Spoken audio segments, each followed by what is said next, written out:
When South Dakotans need reliable information, SDPB is there providing updates and coverage that keep our communities safe and connected. Good, useful, and full of wonder. SDPB.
SDPB celebrates South Dakota's student athletes with live coverage of SDHSAA state championships, sharing the excitement of hometown heroes. SDPB. Good, useful, and full of wonder.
From choir to debate to theater, SDPB shines a spotlight on South Dakota's talented students through SDHSAA All-State Fine Arts programming.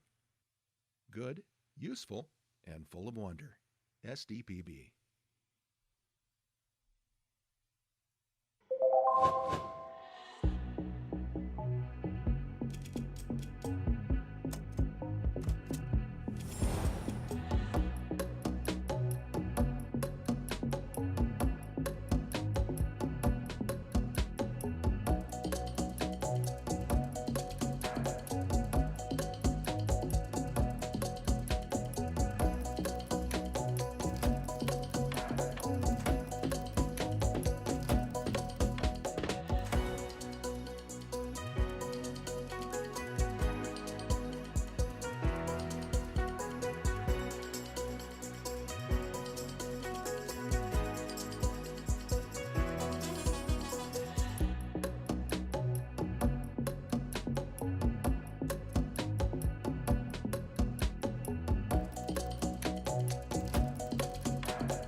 Every day, SDPB connects South Dakotans with stories that inform, inspire, and bring us together. SDPB, good, useful, and full of wonder.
SDPB is your home for fact-based journalism, connecting South Dakotans with news they can trust and stories that matter. Good, useful, and full of wonder. SDPB.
From children's programs to in-depth documentaries, SDPB sparks curiosity and lifelong learning in every South Dakotan. SDPB. Good, useful, and full of wonder.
SDPB brings South Dakotans together, telling the stories that unite small towns, big ideas, and the people who make our state shine. Good, useful, and full of wonder. SDPB.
SDPB shares the voices and experiences of South Dakotans, preserving our stories, our culture, and our sense of place. SDPB. Good, useful, and full of wonder.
As South Dakota's public media network, SDPB serves everyone with transparency, integrity, and commitment to open access. Good, useful, and full of wonder. SDPB.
SDPB helps shape South Dakota's future by educating, informing, and inspiring the next generation of thinkers, leaders, and creators.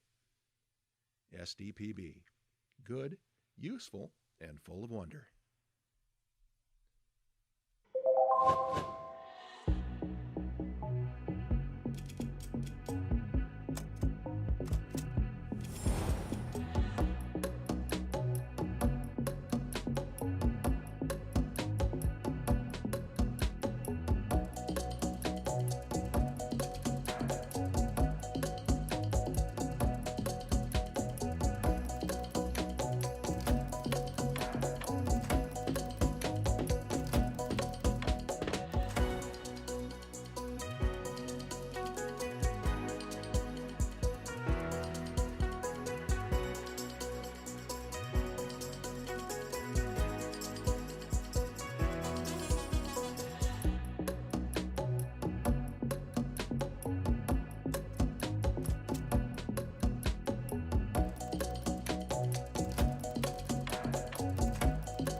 SDPB serves South Dakota through an interconnected communication system that is on 24/7, 365. The first place for Amber Alerts, public safety announcements, and EAS messages. SDPB keeps public servants and citizens informed. Good, useful, and full of wonder. SDPB.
SDPB brings you closer to your government.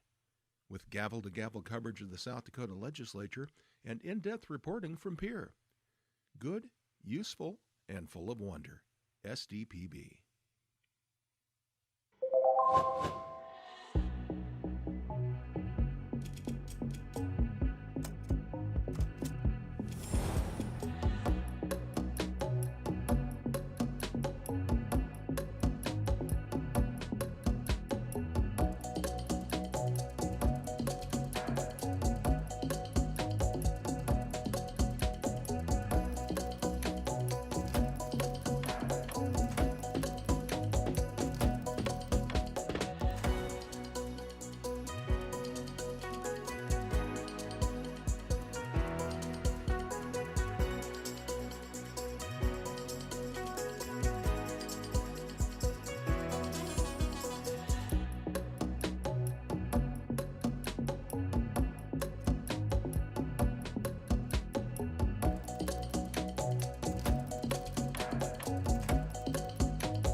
From early learners to lifelong students, SDPB inspires curiosity through trusted educational programs and resources for every stage of life.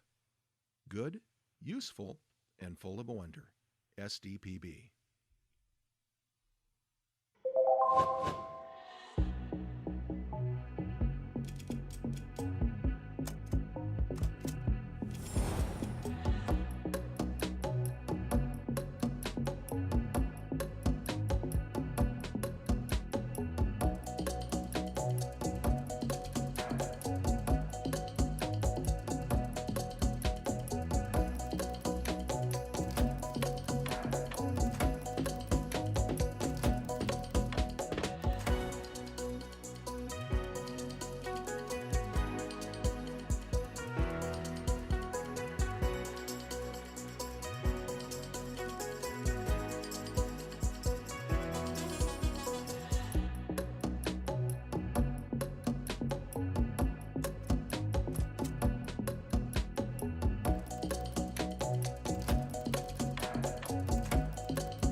When South Dakotans need reliable information, SDPB is there providing updates and coverage that keep our communities safe and connected.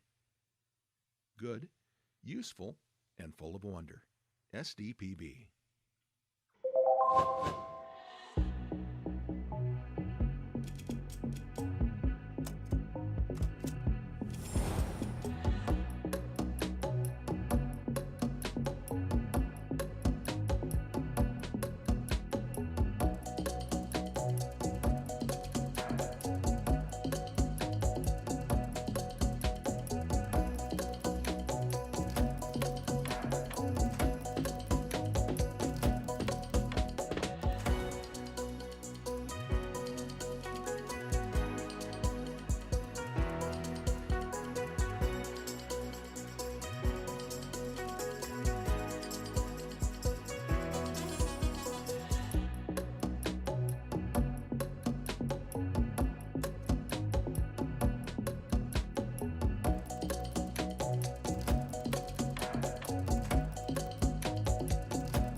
SDPB celebrates South Dakota's student athletes with live coverage of SDHSAA state championships, sharing the excitement of hometown heroes.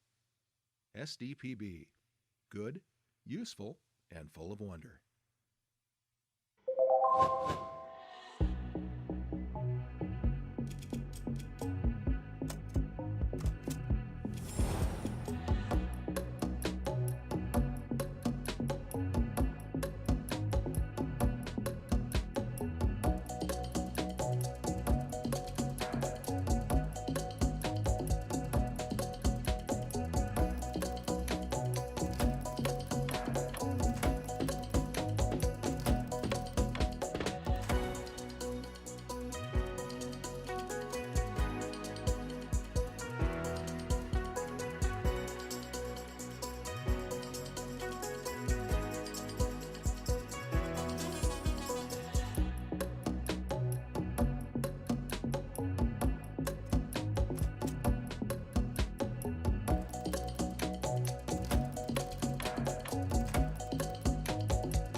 From choir to debate to theater, SDPB shines a spotlight on South Dakota's talented students through SDHSAA All-State Fine Arts programming.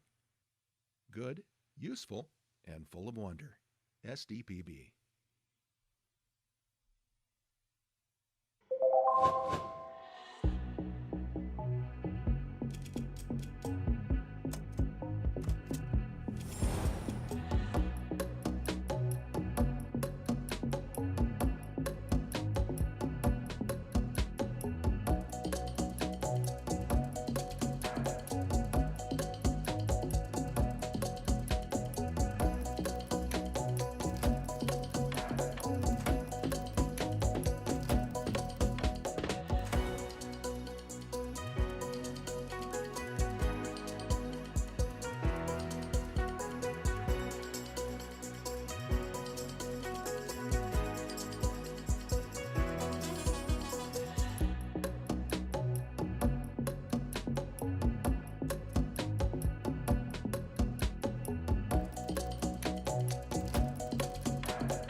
Every day, SDPB connects South Dakotans with stories that inform, inspire, and bring us together. SDPB, good, useful, and full of wonder.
SDPB is your home for fact-based journalism, connecting South Dakotans with news they can trust and stories that matter.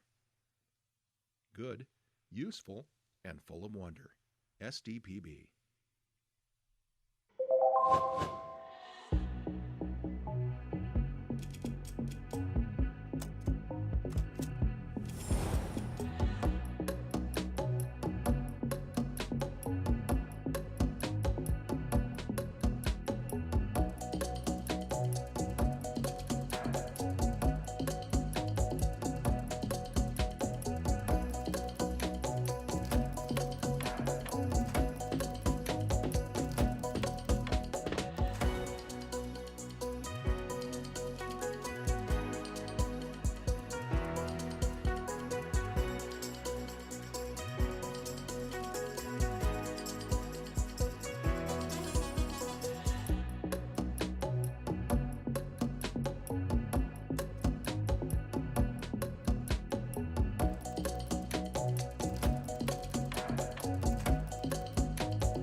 From children's programs to in-depth documentaries, SDPB sparks curiosity and lifelong learning in every South Dakotan.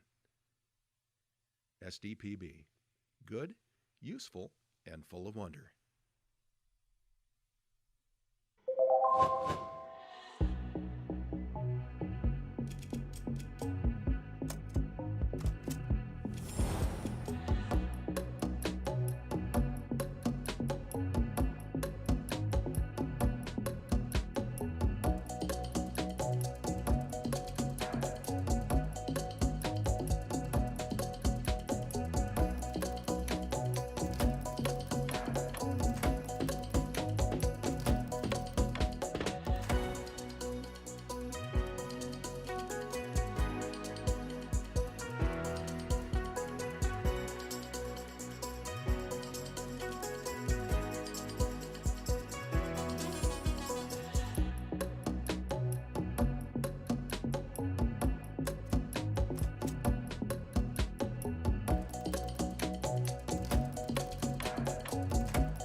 SDPB brings South Dakotans together, telling the stories that unite small towns, big ideas, and the people who make our state shine.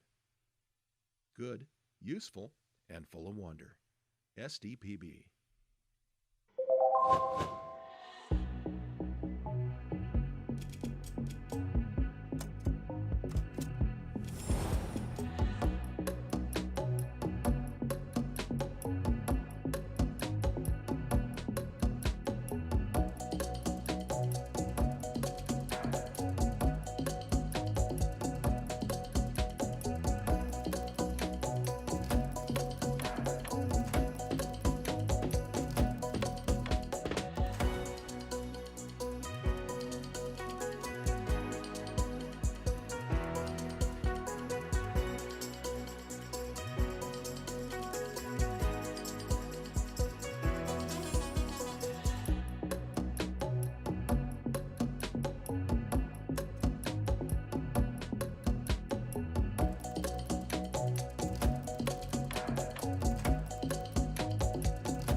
SDPB shares the voices and experiences of South Dakotans, preserving our stories, our culture, and our sense of place. SDPB, good, useful, and full of wonder.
As South Dakota's public media network, SDPB serves everyone with transparency, integrity, and commitment to open access. Good, useful, and full of wonder. SDPB.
SDPB helps shape South Dakota's future by educating, informing, and inspiring the next generation of thinkers, leaders, and creators.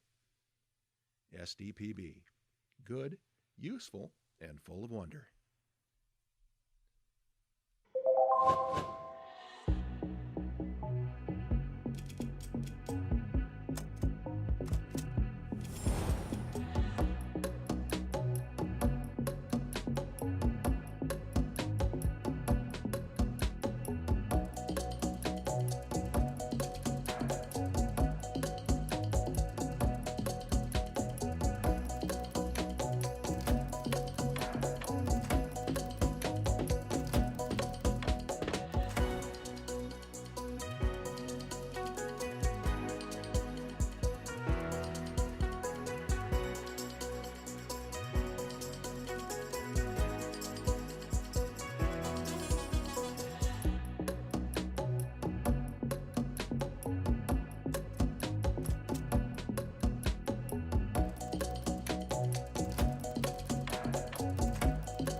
SDPB serves South Dakota through an interconnected communication system that is on 24/7, 365.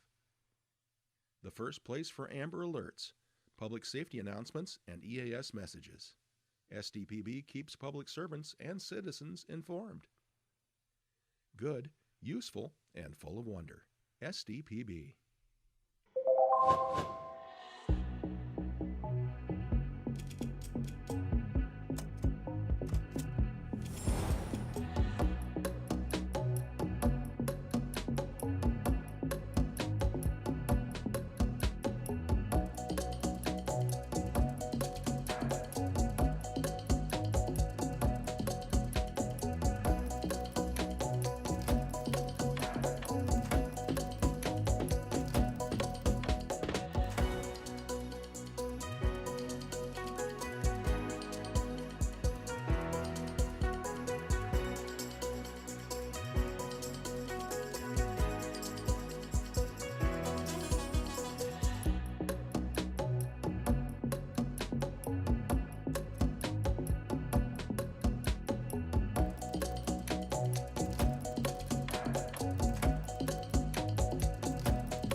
SDPB brings you closer to your government. With gavel-to-gavel coverage of the South Dakota Legislature and in-depth reporting from Pierre. Good, useful, and full of wonder. SDPB.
From early learners to lifelong students, SDPB inspires curiosity through trusted educational programs and resources for every stage of life.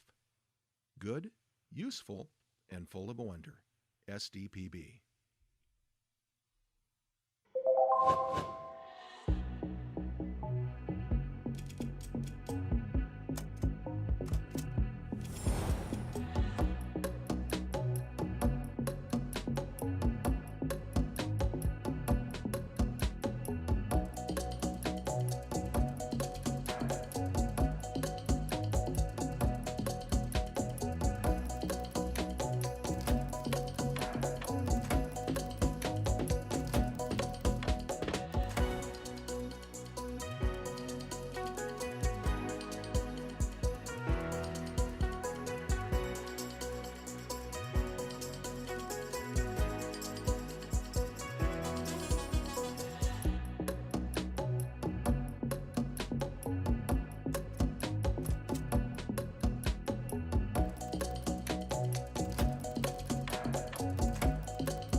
When South Dakotans need reliable information, SDPB is there providing updates and coverage that keep our communities safe and connected.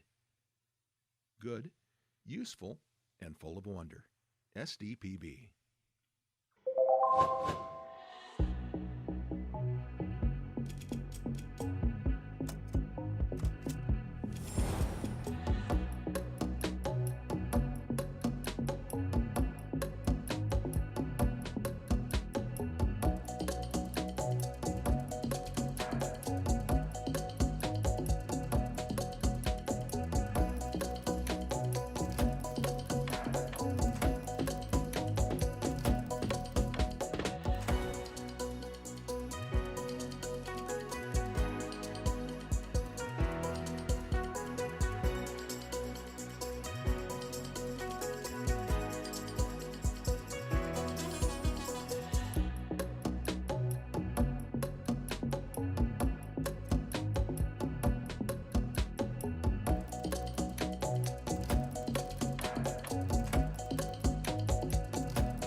SDPB celebrates South Dakota's student athletes with live coverage of SDHSAA state championships, sharing the excitement of hometown heroes. SDPB. Good, useful, and full of wonder.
From choir to debate to theater, SDPB shines a spotlight on South Dakota's talented students through SDHSAA All-State Fine Arts programming. Good, useful, and full of wonder. SDPB.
Every day, SDPB connects South Dakotans with stories that inform, inspire, and bring us together.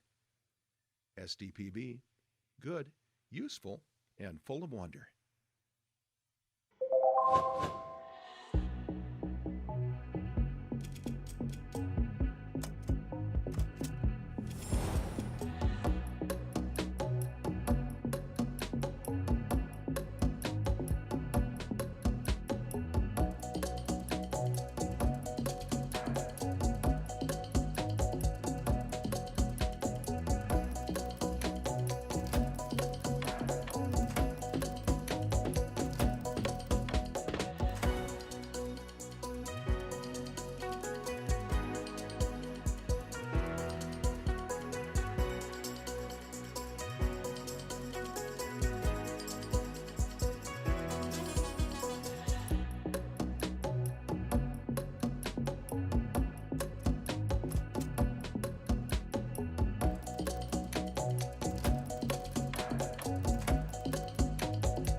SDPB is your home for fact-based journalism, connecting South Dakotans with news they can trust and stories that matter.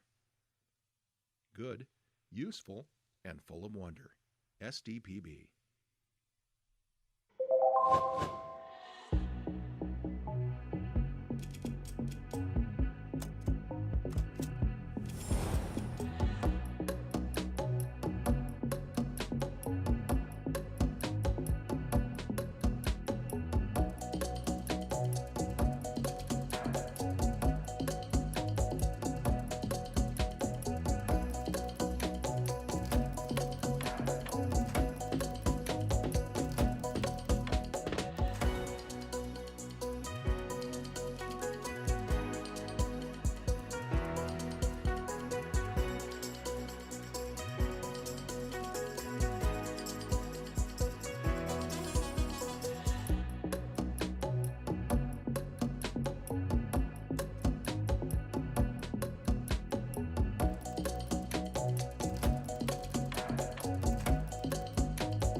From children's programs to in-depth documentaries, SDPB sparks curiosity and lifelong learning in every South Dakotan.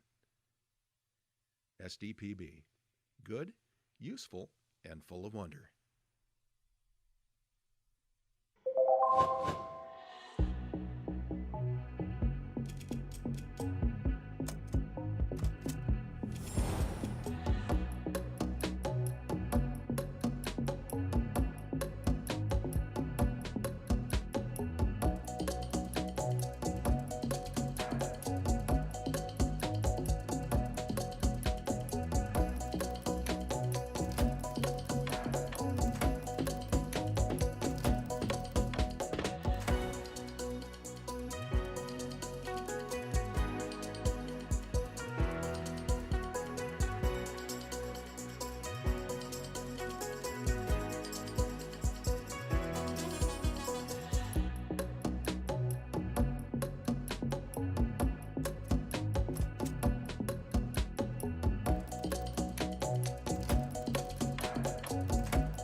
SDPB brings South Dakotans together, telling the stories that unite small towns, big ideas, and the people who make our state shine.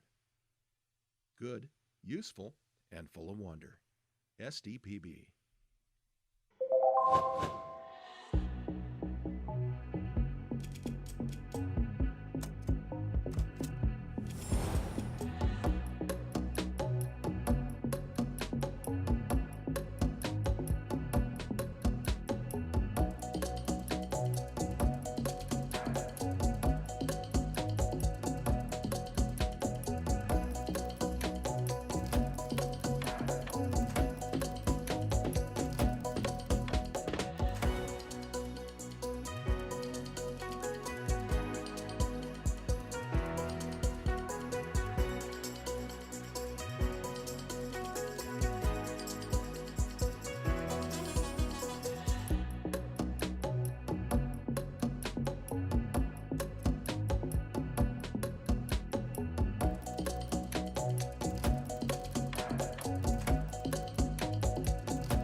SDPB shares the voices and experiences of South Dakotans, preserving our stories, our culture, and our sense of place. SDPB, good, useful, and full of wonder.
As South Dakota's public media network, SDPB serves everyone with transparency, integrity, and commitment to open access.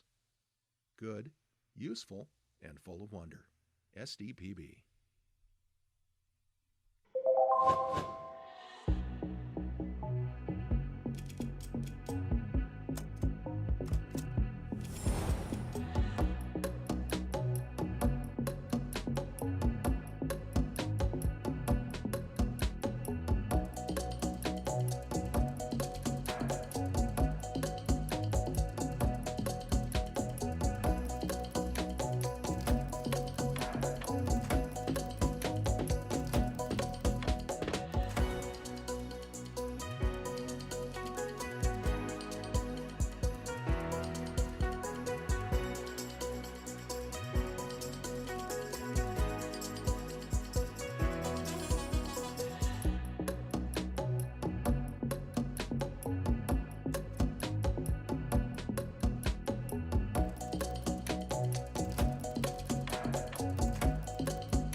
SDPB helps shape South Dakota's future by educating, informing, and inspiring the next generation of thinkers, leaders, and creators.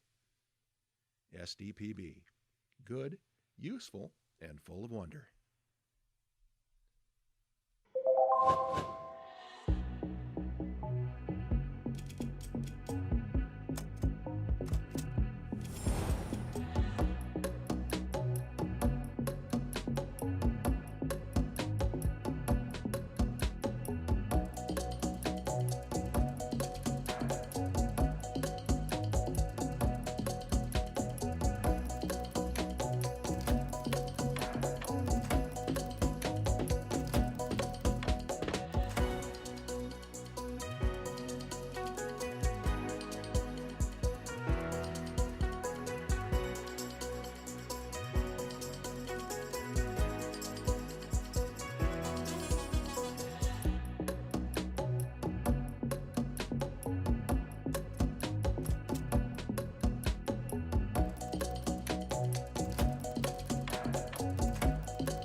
SDPB serves South Dakota through an interconnected communication system that is on 24/7, 365. The first place for Amber Alerts, public safety announcements, and EAS messages. SDPB keeps public servants and citizens informed. Good, useful, and full of wonder. SDPB.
SDPB brings you closer to your government. With gavel-to-gavel coverage of the South Dakota Legislature and in-depth reporting from peer. Good, useful, and full of wonder. SDPB.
From early learners to lifelong students, SDPB inspires curiosity through trusted educational programs and resources for every stage of life. Good, useful, and full of wonder. SDPB.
When South Dakotans need reliable information, SDPB is there providing updates and coverage that keep our communities safe and connected.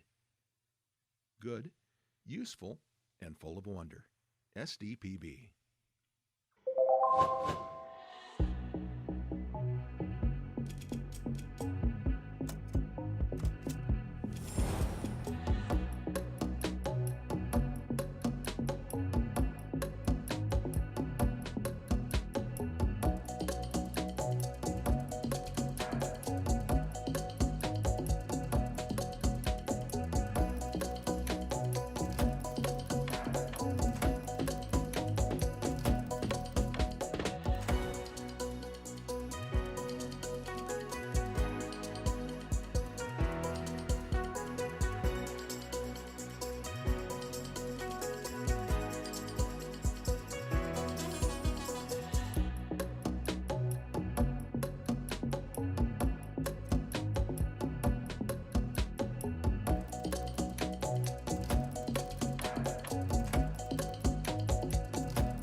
SDPB celebrates South Dakota's student athletes with live coverage of SDHSAA state championships, sharing the excitement of hometown heroes.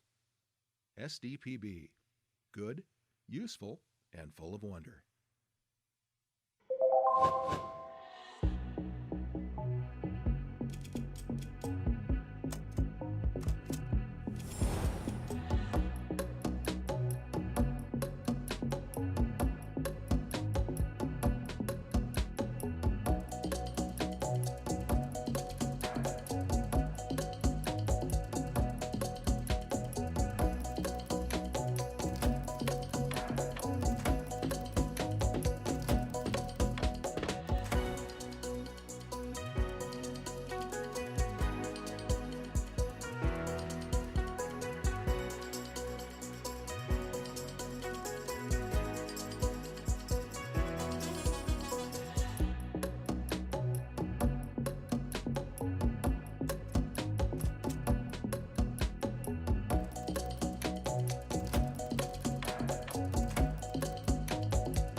From choir to debate to theater, SDPB shines a spotlight on South Dakota's talented students through SDHSAA All-State Fine Arts programming.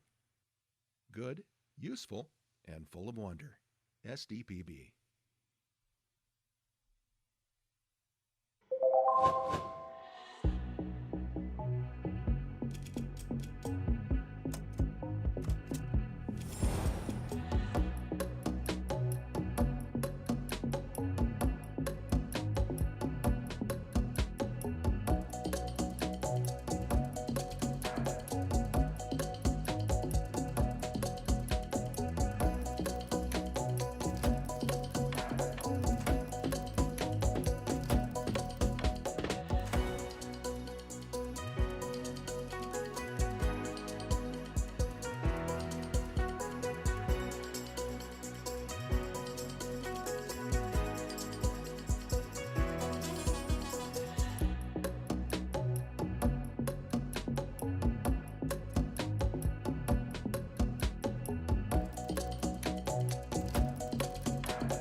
Every day, SDPB connects South Dakotans with stories that inform, inspire, and bring us together. SDPB, good, useful, and full of wonder.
SDPB is your home for fact-based journalism, connecting South Dakotans with news they can trust and stories that matter.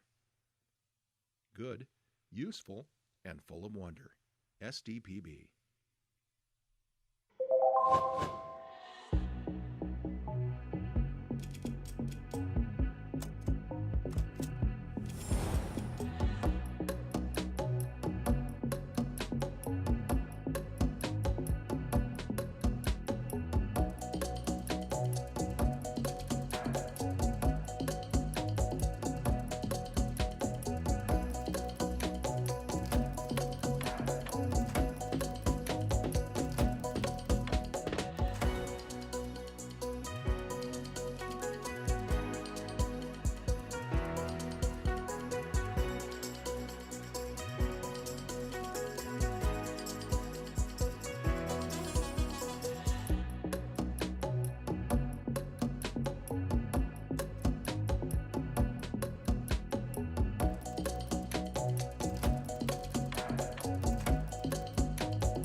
From children's programs to in-depth documentaries, SDPB sparks curiosity and lifelong learning in every South Dakotan.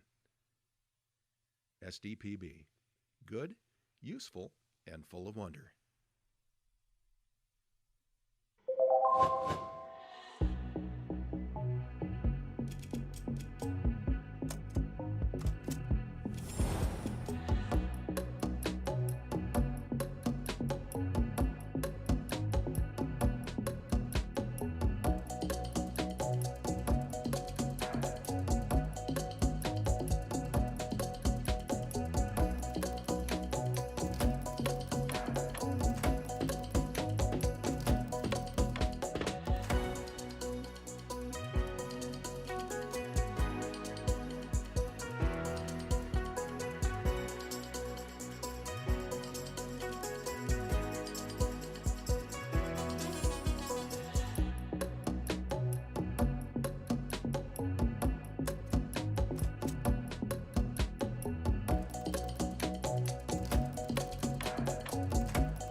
SDPB brings South Dakotans together, telling the stories that unite small towns, big ideas, and the people who make our state shine.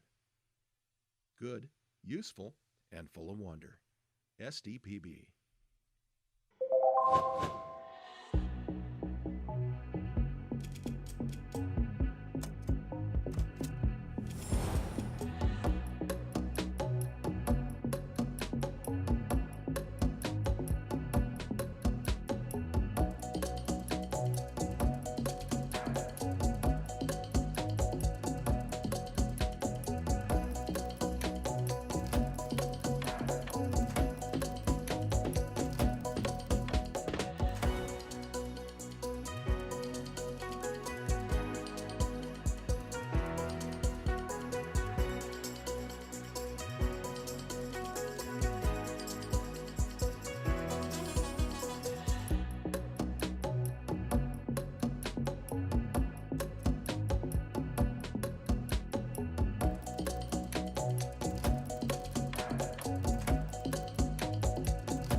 SDPB shares the voices and experiences of South Dakotans, preserving our stories, our culture, and our sense of place.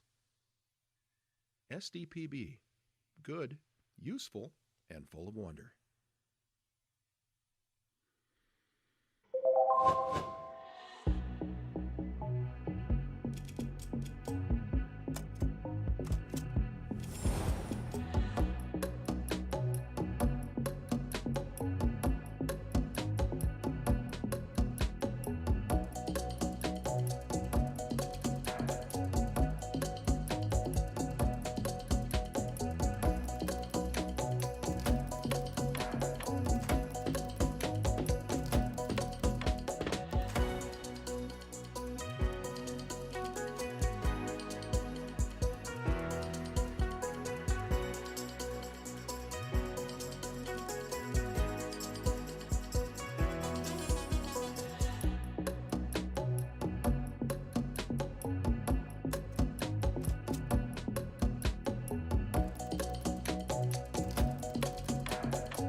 As South Dakota's public media network, SDPB serves everyone with transparency, integrity, and commitment to open access. Good, useful, and full of wonder. SDPB.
SDPB helps shape South Dakota's future by educating, informing, and inspiring the next generation of thinkers, leaders, and creators. SDPB. Good, useful, and full of wonder.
Good afternoon, everybody. Welcome back to House State Affairs afternoon session. I would ask everybody to please take a seat, have your phones turned to silent. If you plan on testifying today, please sign in the back of the room. The pages can help you. If you have handouts, give it to the pages and they can hand them out for you.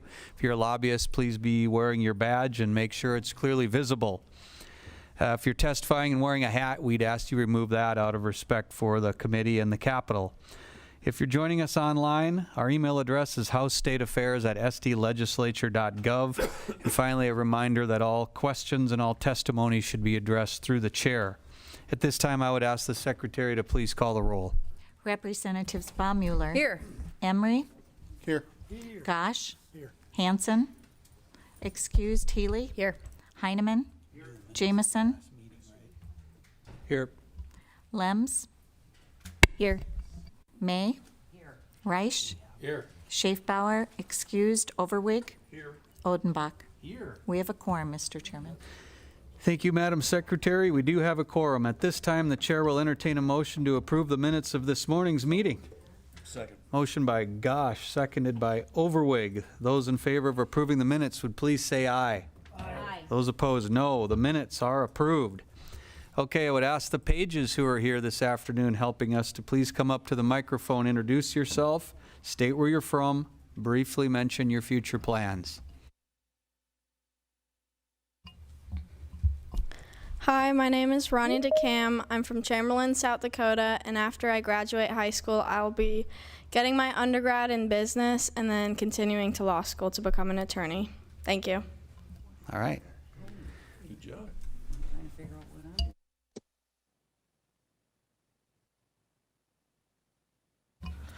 Hey, I'm CJ Moses. I'm from Pierre. I go to TF Riggs High School, and I'm going to South Dakota School of Mines and Technology to major in engineering. Excellent. Thank you guys for being here. Okay, couple of announcements. The agenda today has 6 bills. We're going to first start on the ones we kicked off from this morning, which would be 1196. Then we'll do 1246. Then we'll march through the others in order.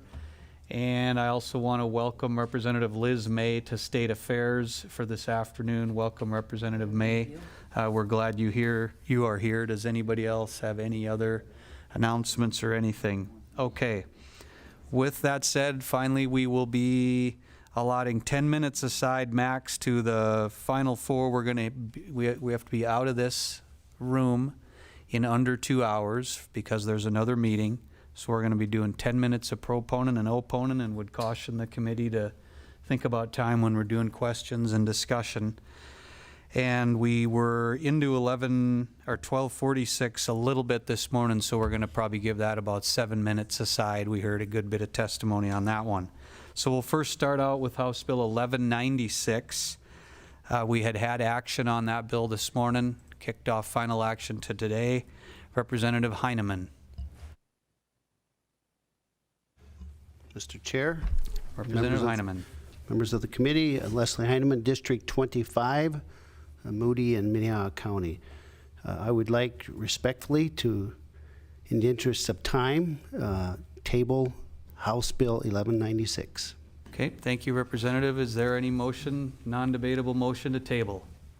Mr. Chairman. Representative Hansen. I move to table. Second. Motion by Hansen, seconded by Lems to table. That's non-debatable, so I would ask the Secretary to please call the roll. Representative Baumüller. Aye. Emery. Aye. Gosh.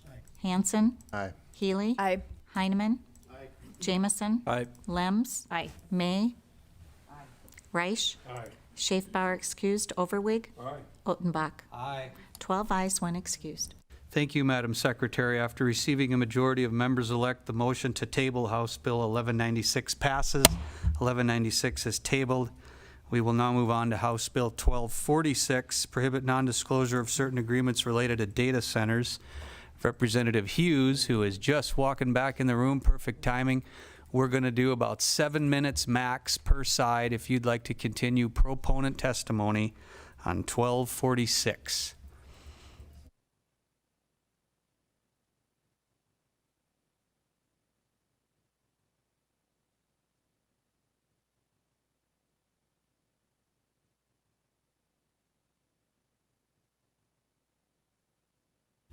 Hello, Sarah Stever from Lennox, South Dakota.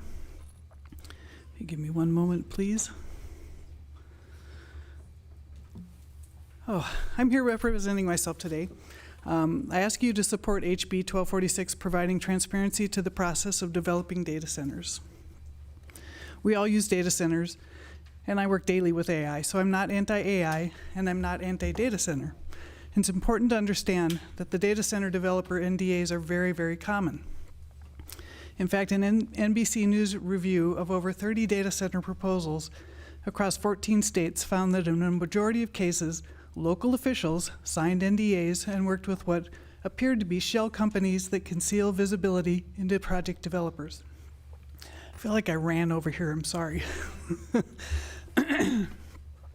Some of the elected officials said that agreements barred them from sharing information with their constituents. In one example in Arizona, Pima County officials, that's very important, Pima County officials were bound by an NDA over Project Blue, a $3.6 billion proposal to put forth by Amazon Web Services.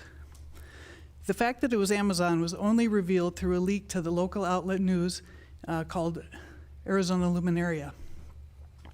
A member of the Pima County Board of Pima County Board of Supervisors named Dr. Matt Hines said he didn't even realize he was covered by the NDA until he was accused of violating it by having spoken to a local newspaper. Because Pima County officials were bound by the NDA, Tucson city leaders, important to note, Pima County signed the NDA, but Tucson city leaders were actually expected to provide the electricity and water for the project. They were not brought in, though, until very late in the process because of the NDA.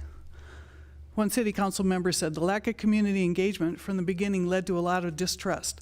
I've never seen Tucson as united in opposition to one thing as they were to this project. After the public outcry, Tucson City Council struck down the project.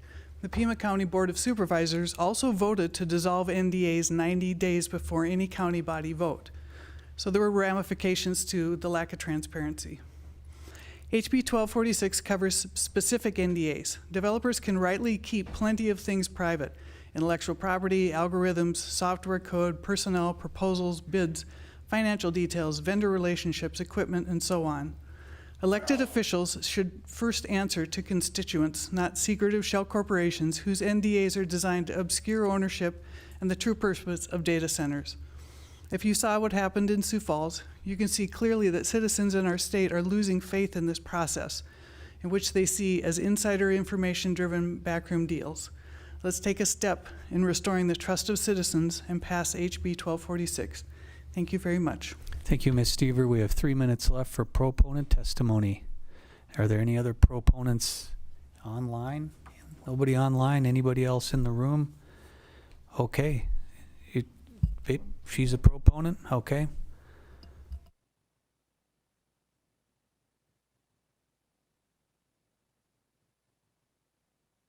Turn on the mic. Turn on your mic first, please. There you go. Like that. Susie Pratt, Sioux Falls. I'm a very big fan of government transparency, and I think a public official signing something like a non-disclosure agreement kind of goes against the entire ethos of that office. Thank you. Thank you very much. Is there any other proponent testimony? Okay, hearing nothing, in the interest of time, we will quickly then move on to opponent testimony. You have about 6 minutes left for that. Are there any opponents in the room? Any opponents online? Okay, well, opponent, here we go.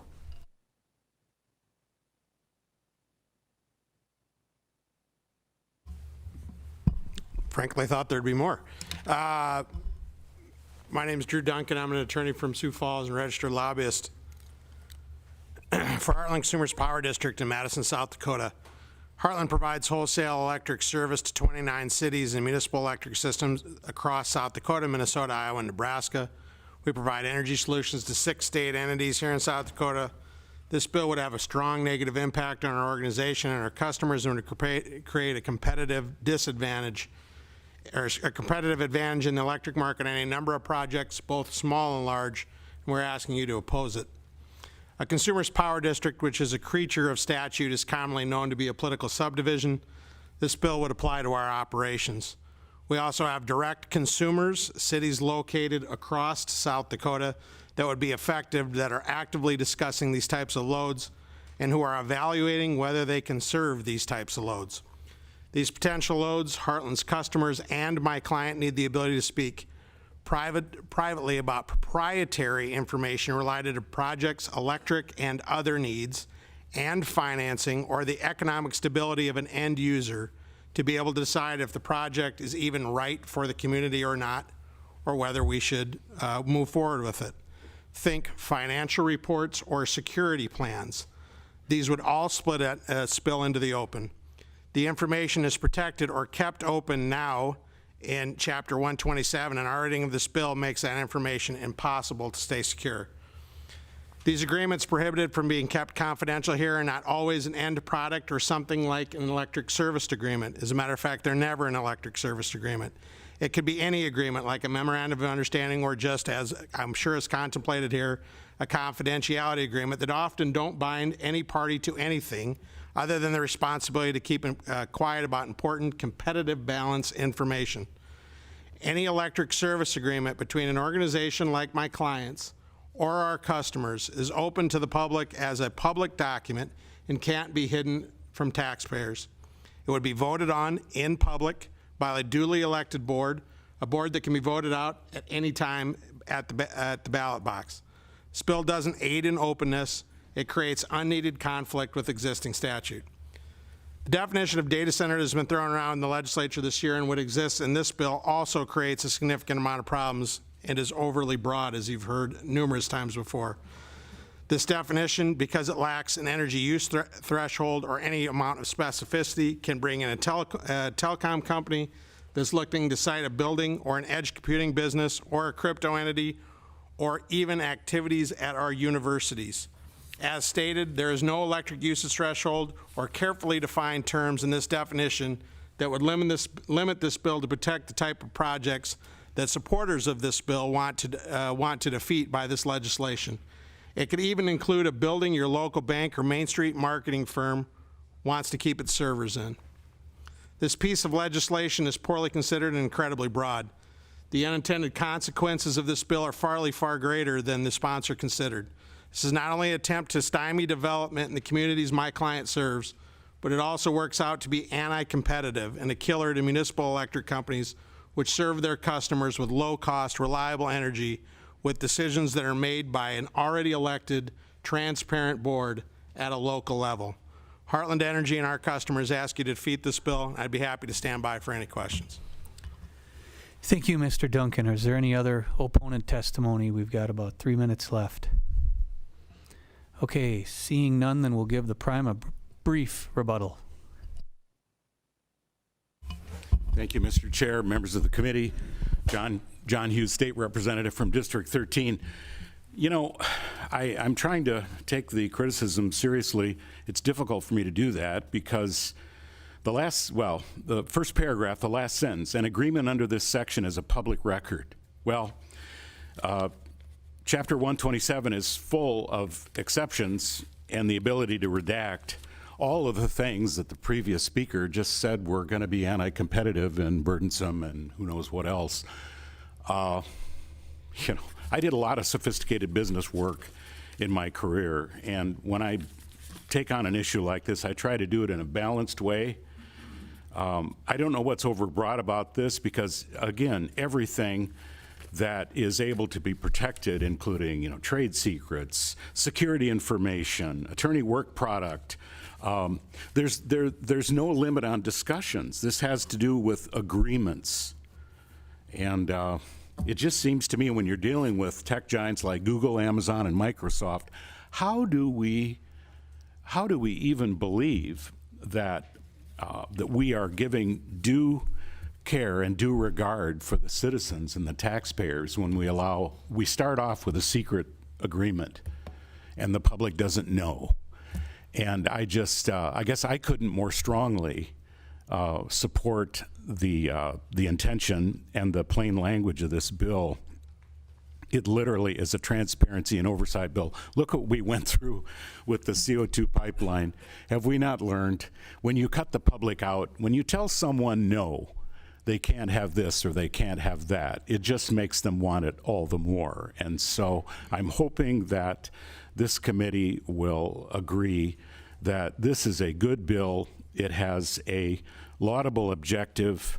It is narrowly tailored to exist within the protections against disclosure of all kinds of confidential and other information that is protected under Chapter 127. And I would just encourage you to send this bill to the floor. Thank you. Thank you, Representative. With that, we'll close the taking of public testimony and open up to any committee questions. Any committee questions? Well, Rep. Jameson, go ahead. Question for the sponsor. The question really is about the definition of for the data center. How did you come about this definition? It seems like there's a whole lot of places and businesses that could be potentially acting as a data center versus what I would consider, a hyperscale type data center. But just how did you come to this as your definition? This is a definition that LRC recommended due to other existing statutes and language on other data center topics. And that's all that I guess I can say is that, we all know what it is. No one has questioned to me. In fact, no one's even called me and expressed I've had nothing but positive feedback on the bill. But I guess not being a tech person, and actually, frankly, Sarah Stever might be better able to answer that question. If so, is that something you could do? Would Mr. Chair, would that be Rep. permissible? Jameson, No, was your it's question? not. Okay. Hang on. Was your question answered, Rep. Jameson? I think it really was, yes. You're Okay. right. Thank you. Thank you. Any other questions from the committee? Okay, Representative Reich. Thank you, Mr. Chair, for the prime. What specific information, can you rattle off 2 or 3 pieces of information that the public needs to know early on, right up, that this bill would open the shroud of secrecy on? Representative Hughes. Well, the name of the, with respect to the Securities and Exchange Commission, it's simple to redact a document to take out a name. I didn't restate myself. John Hughes, State Representative, District 13. It's nice to know who you're dealing with. It's nice to know the scale. I mean, if we know we're dealing with a tech giant, then there are issues of public concern, as to water consumption, electrical usage. I don't know if you went to the Sioux Valley Energy event. It was a day-long event in Brandon in July, Representative, but I went and I heard all the engineers from Basin Electric. And, engineers don't get too worked up about stuff, but they were very clear in how they communicated that the impact that large data centers can have on the grid. I guess I'm trying to answer your question, but in my mind, I'm like, what wouldn't the public want to know? Trade secrets, anti-competitive information, all that can be excluded. We just get one shot at these, one shot at this when we devote our land, our resources to large uses by out-of-state entities. We just get one shot at this, and we need to get it right. Thank you. Any follow-up, Representative Reich? Okay. Any other questions from the committee? Okay, well then we'll move on to committee discussion and or action. Discussion or action.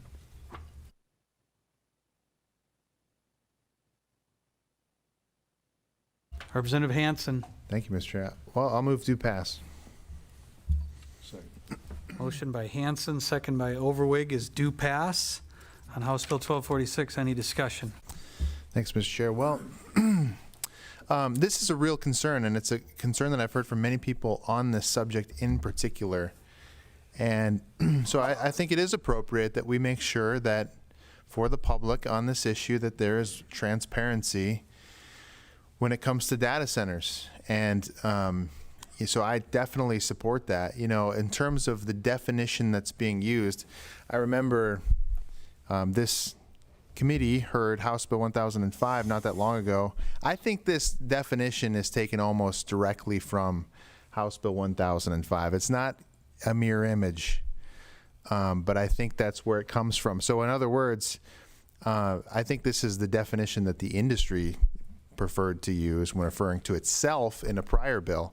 And so that's probably why it's being used in this bill. Thank you. Thank you. Any other comments on the due pass motion? Representative Reich. Thank you, Mr. Speaker. Well, I'm going to resist the motion. Corporations are building 50 data centers per year in the nation. None of them are coming here. And we're going to continue to pass legislation like this to make sure that none of them even ask about coming here. We're doing everything we can, it seems like, as a legislative body to push these new taxpayers away. So I'm going to be a no on this. Thank you. Any other discussion on the due pass? Rep. Lems? Thank you, Mr. Leader. We have been through some things in the past that I think we've learned from. And I remember sitting in a PUC hearing.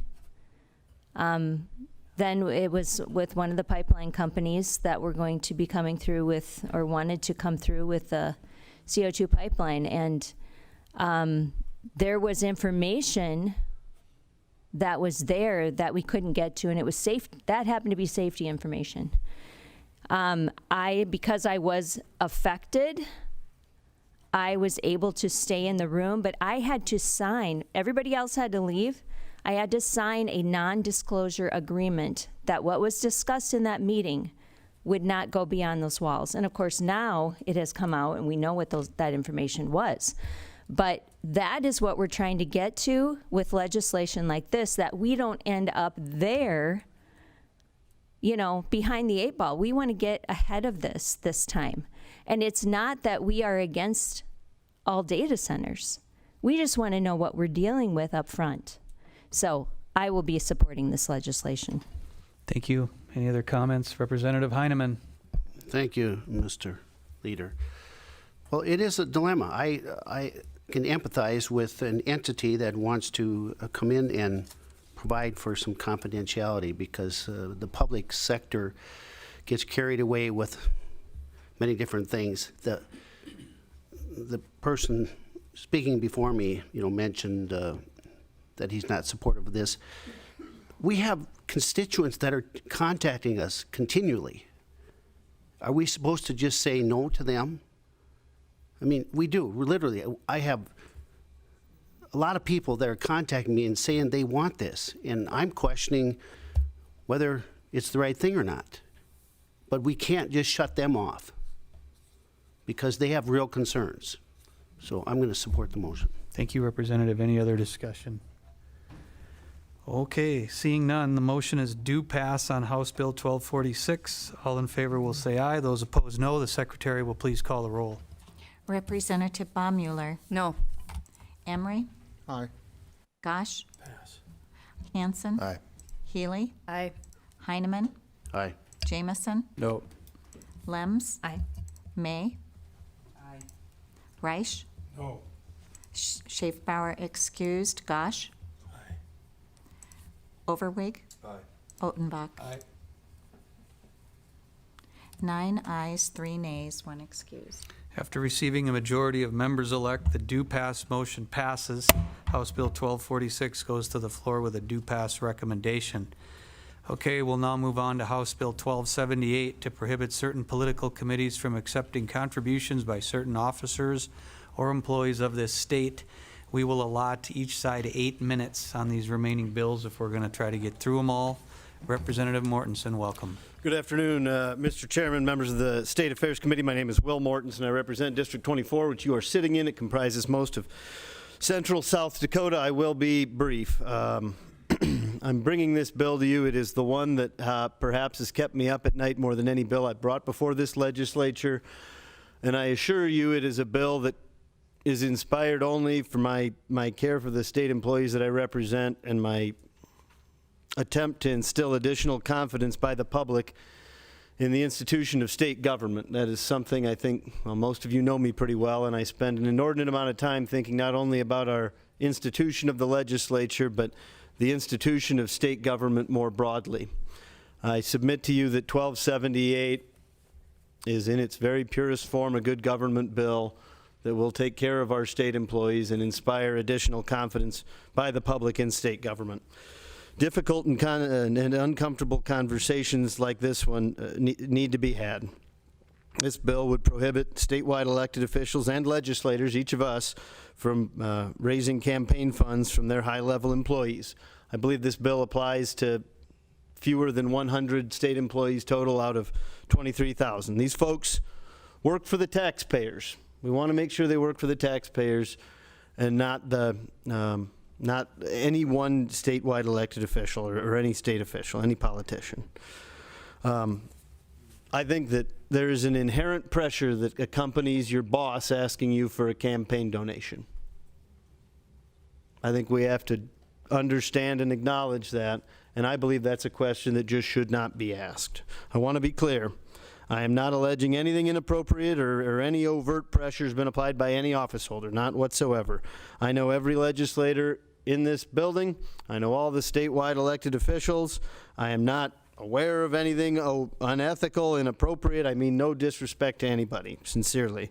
In fact, this legislation doesn't even take effect until January 1 of 2027. It wouldn't affect anybody running for office today.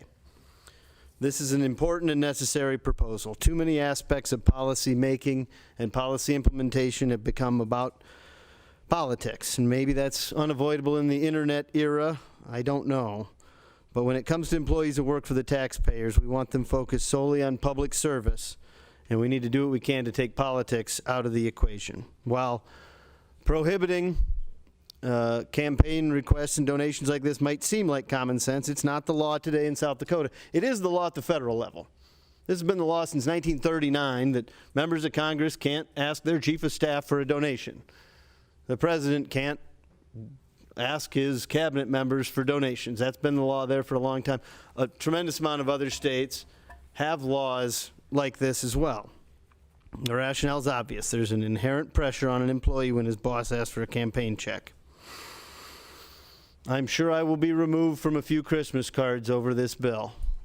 In sincerity, I would not bring it if I didn't think it was important and if I didn't think that it would lead to a better government for the people of South Dakota, one they can have more confidence in, and more folks in these positions who can be focused solely on carrying out their jobs efficiently and effectively. I'm incredibly proud of our state agencies and the folks who dedicate their lives to serving their fellow South Dakotans. I think our state is best served when those folks are focused solely on the merits of public service. I think this bill takes a step toward that, and I'd appreciate your support. Thank you, Representative Mortensen. Before I ask for any other proponent testimony, I see you had an amendment that was published. Is that, did you want to move that, or? Okay. Representative Overweg. I'll move Amendment C. Motion by Overweg, second by Gosh to move Amendment C. Any discussion on that motion? No. If not, then all in favor, please say aye. Aye. Those opposed, no. We are officially on Amendment C. Any other proponent testimony on 1278? Okay. Then we will switch to opponent testimony. Are there any opponents? Give you 8 minutes.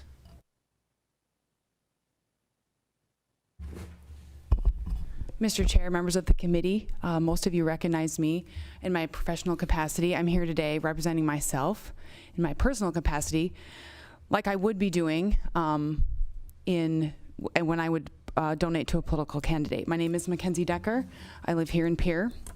Prime sponsor testimony suggests that this bill is a safeguard from coercion by political candidates. But in practice, this bill would prevent individuals from exercising their First Amendment right. Supporting a candidate with one's own personal income is freedom of speech. This bill would restrict the expressive activity of a small group of people, and our state laws should not do that. Aside from that, know that this bill is riddled with loopholes and loose ends, and I will call out a few for you now. If we are pointing to the highest paid individuals in a state agency, one would assume that that person is the cabinet secretary. But that is often not the case. You'll find in DSS, for example, the medical director at HSC is the highest paid employee, not the secretary. If we're pointing to a reporting structure and not a salary, then this bill would allow our laws to be determined by the quirk of an org chart, which can change at any time without a rules hearing or legislation. In fact, there have been times when as many as 5 people in the governor's office report directly to the governor, and times when there is only 1. If you still think that this bill has merit, then we are missing several groups of people, because the same purported compelling interest could be said to need protecting at the city and county levels. Yet the bill does not include the chief of staff to a mayor or deputy sheriff or a sheriff, or deputy sheriff to a sheriff, excuse me. The word freedom is used a lot in this building, and in all different ways it impacts the citizens of our state. Freedom should be protected for everyone, no matter their position. The bill in front of you seeks to limit select individuals' opportunities to speak by supporting the candidate of their choice.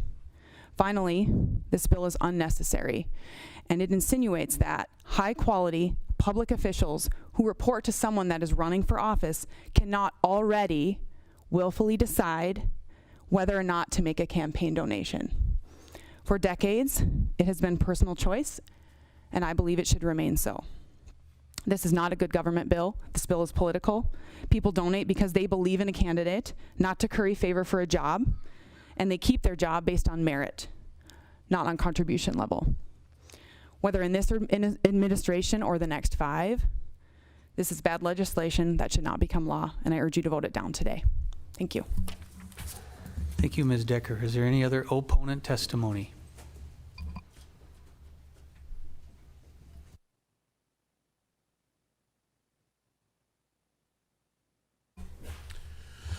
Good afternoon, Mr. Chair, members of the committee.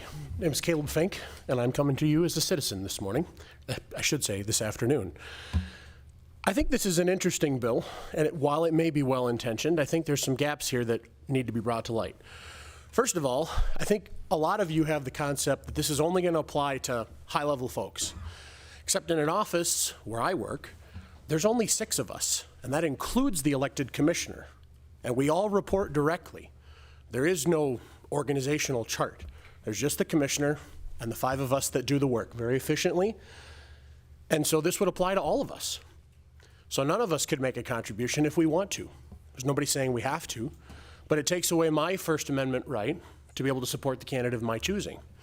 I also think that it's interesting in this bill that we tried to apply this as it's written to all the constitutional officers, and yet PUC was left out of this.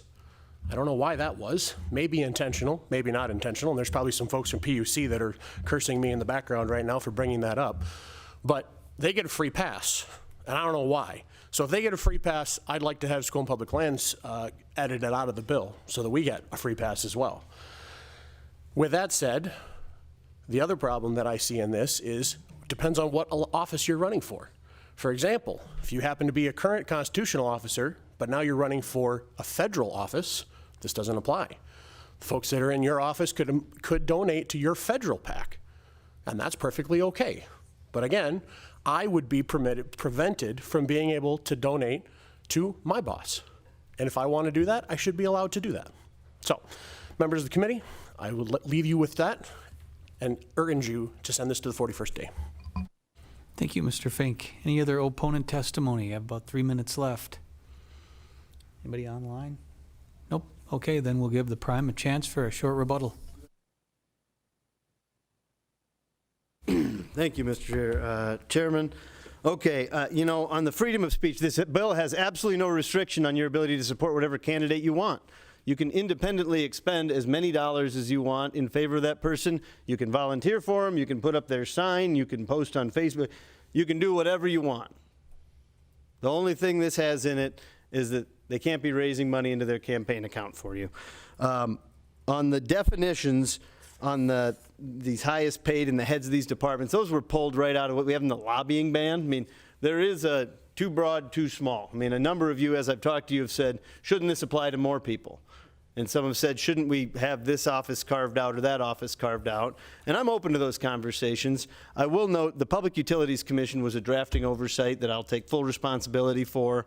I would intend that that be included if we're going to include the balance of the statewide elected officials. That was the intent. I will fully own that that was my oversight, and I apologize for that. The last one was whether this should have applied to city and county officials.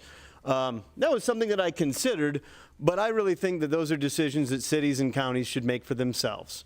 Again, I think a lot more and care a lot more at the state level. For whatever reason, this has always been the institution that I've been interested in furthering and instilling public confidence in the most, and so this is where I thought that it was appropriate that this body put in these types of good government restrictions.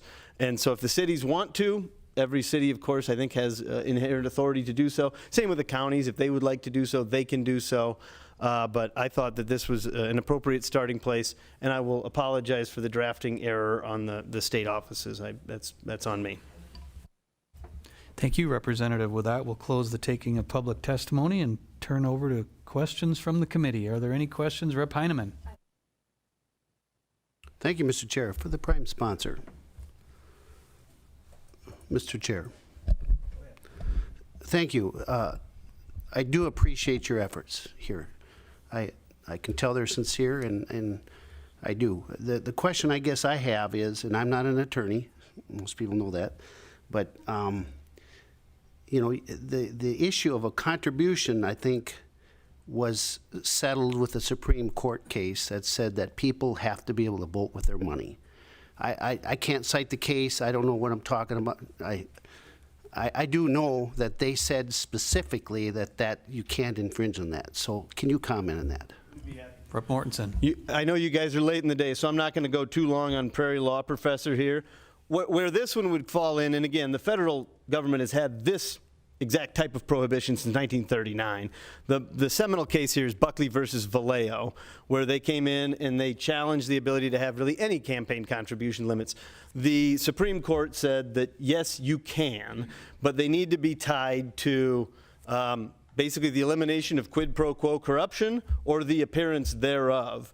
And so those are the valid public interest that the Supreme Court has recognized when putting in campaign contribution limits, but then also limits on who can give to whom. And so, like I say, at the federal level, they've had this. It has not been disturbed throughout. If you're thinking of something like Citizens United, that was more about cooperatively, independently expending. And again, if we came in and said these folks couldn't independent expend for whoever they wanted, that is A1 unconstitutional. We could not do that. this type of restriction that is targeted in its scope, I have no concerns with under the Buckley line of cases. Representative Baumüller. Question for the Prime. Go ahead. Would this limit a lieutenant governor for donating to the governor? Representative Mortensen. I believe it would. I mean, it's a direct report, and I believe it would, yes. Follow up. Any other questions? Whoa. And we'll go with Representative Reich first. Real quick question. As I read the bill, this wouldn't prohibit pressure being put on a spouse of one of these individuals that would be precluded from donating, right? Mortensen. Thank you, Mr. Chair. I mean, there were different versions of this that got broader and broader and narrower and narrower. And I think when we start talking about spouses, that gets a little bit further. I think this lays a pretty clear marker. That these are not the folks you should be going to raise your campaign money. These folks work for the taxpayers. And if they want to go on Facebook and support you, they sure can. And so we could have gone to siblings of employees and spouses and these other things. But I think having it clear and pretty narrowly targeted to the areas where this generates the most concern is the appropriate first step. And I think that's in this bill. Representative Gosh. Oh, it's getting late. Question for, I believe it's Mac. Ms. Decker.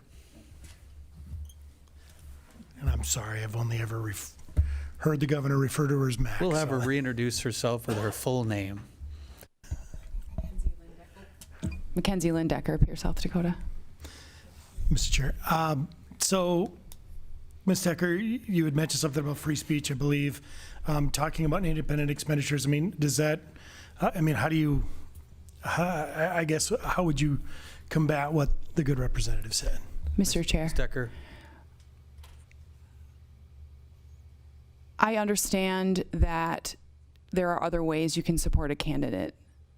The point would be that if I've earned income and I'd like to use that income to support the candidate of my choice, I should be able to do so. And this bill would stop that from happening, as I understand it. Any other questions? Okay, then we'll move on to committee discussion and or action. Representative Reich. Well, this would be in the discussion area because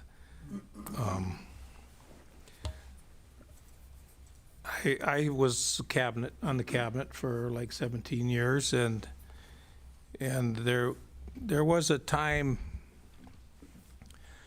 when my boss was running for re-election, and not the boss, another person who had kind of taken it upon herself to raise money, and basically we were told pretty directly that a donation was expected. And at that point, you're pretty well committed.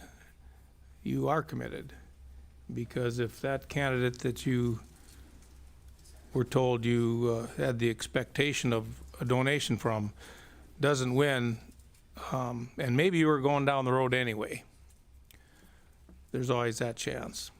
But there's a really pretty good chance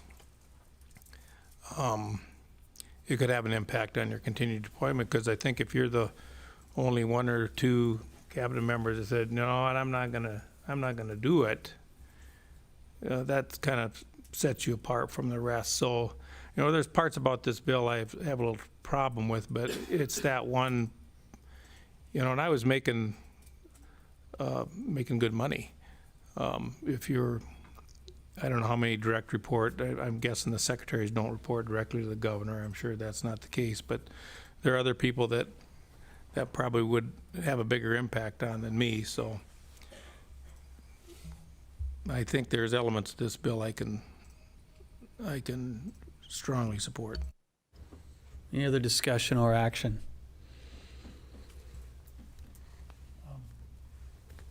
Representative Gosh. Mr. Chair,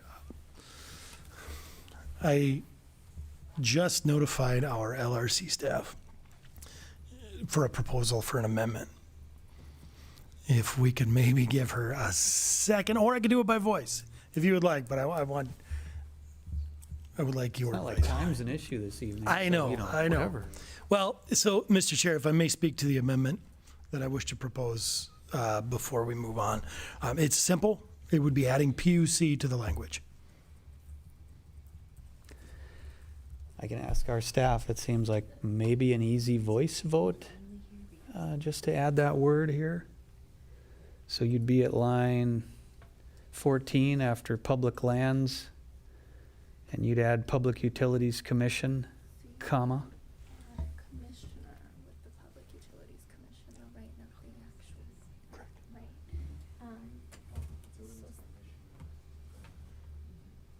Public Utilities Commissioner. So I believe the language, Mr. Chair, I'm sorry. Go ahead. I believe the language would be a commissioner with the public utilities. And I do also understand that that's going to take me off of at least 3 people's Christmas card list.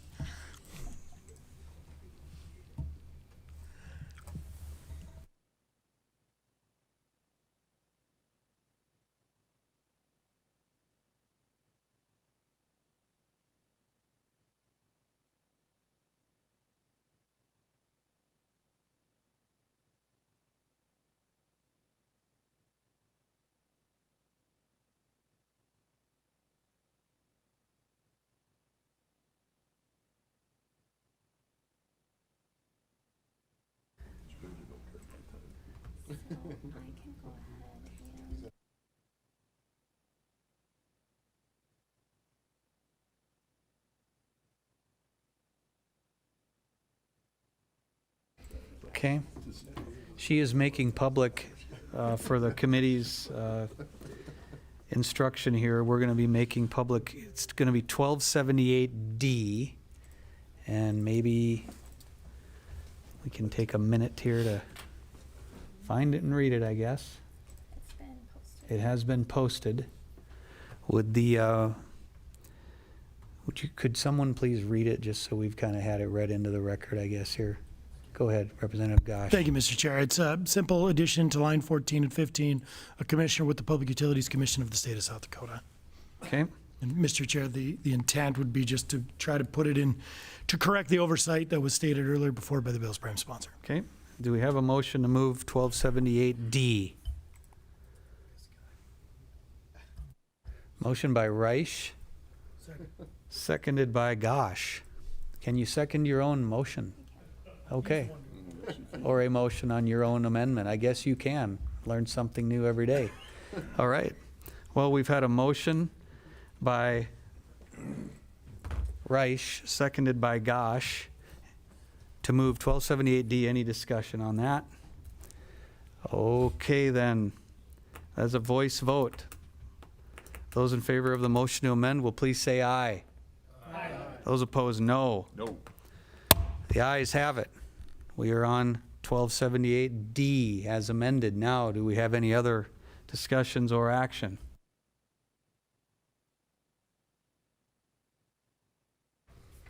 Representative Reich. I move to pass.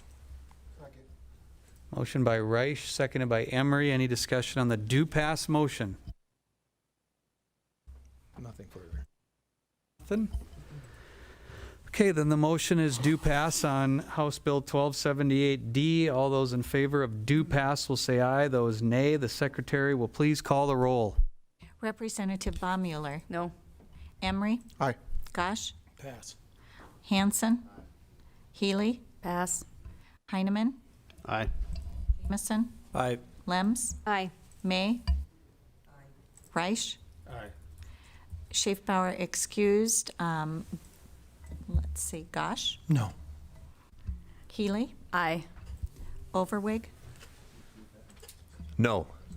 Odenbach. No. 8 ayes, 4 nays, 1 excused. Thank you, Madam Secretary. After receiving a majority of members-elect, the do pass as amended motion passes. 1278D as amended goes to the floor with a do pass recommendation. Okay, let's move on to House Bill 1285, amend provisions pertaining to the timing of municipal and school district elections. 8 minutes aside, please. Do we have proponent testimony? Welcome, Representative Baxter. Thank you, Mr. Chair and committee members. I'm Heather Baxter, District 34. I have an Amendment A to move, please. Has it been published? It has. Is there a motion on 1285A? Representative Overweg. I move that motion. Motion by Overweg, second on Gosh. Any discussion on that? No. Okay, all in favor say aye. Aye. Those opposed, no. We are on 1285A. Go ahead. Thank you. Today I bring you House Bill 1285A, a straightforward technical cleanup bill that amends provisions pertaining to the timing of the municipal and school district elections. Last year's legislative session and the subsequent 2025 election cycle revealed some practical challenges in how we coordinate and schedule these local elections. Municipal and school district elections operate on specific timelines, often tied to spring or fall cycles. Candidate filing deadlines, notice requirements, and coordination with county auditors. However, after the implementation of 1130, with the recent changes to election calendars and procedures, certain sections of our statutes created confusion about exact polling hours, ballot preparation windows, and alignment with state mandated special election dates. For example, some local officials reported difficulties interpreting the interplay between general municipal election timing and school district special elections, leading to questions about when polls must be open, when they close, or how notices must be published. There were also instances where overlapping deadlines for candidate filings and voter registration created administrative burdens for county offices and the school boards. These gaps emerged only after last year's laws went into effect and were put to the test in real elections, where we saw some precinct splits causing 3 to 12 different ballots in a precinct. So this bill directly addresses these issues by clarifying and updating the language around election timing and ensures consistent, predictable schedules for municipal and school district contests. Better alignment with existing state election frameworks to reduce errors, less chance for disputes or delays that could affect voter turnout or local governance. This is a good government measure designed to make our election laws work more smoothly. It costs nothing extra, requires no new funding, and simply fixes what last year's experience showed needed tightening. By passing this bill, we demonstrate that the legislature listens to feedback from county auditors, school business managers, and election workers. We clean up the statutes proactively so that the future cycles run efficiently, transparently, and without all the unnecessary hiccups. I would urge the committee to do pass, and I'll stand by for questions. Thank you, Representative. Is there any other proponent testimony on 1285 as amended? Anybody online? Rick Weibel is online. Mr. Weibel, can you hear us?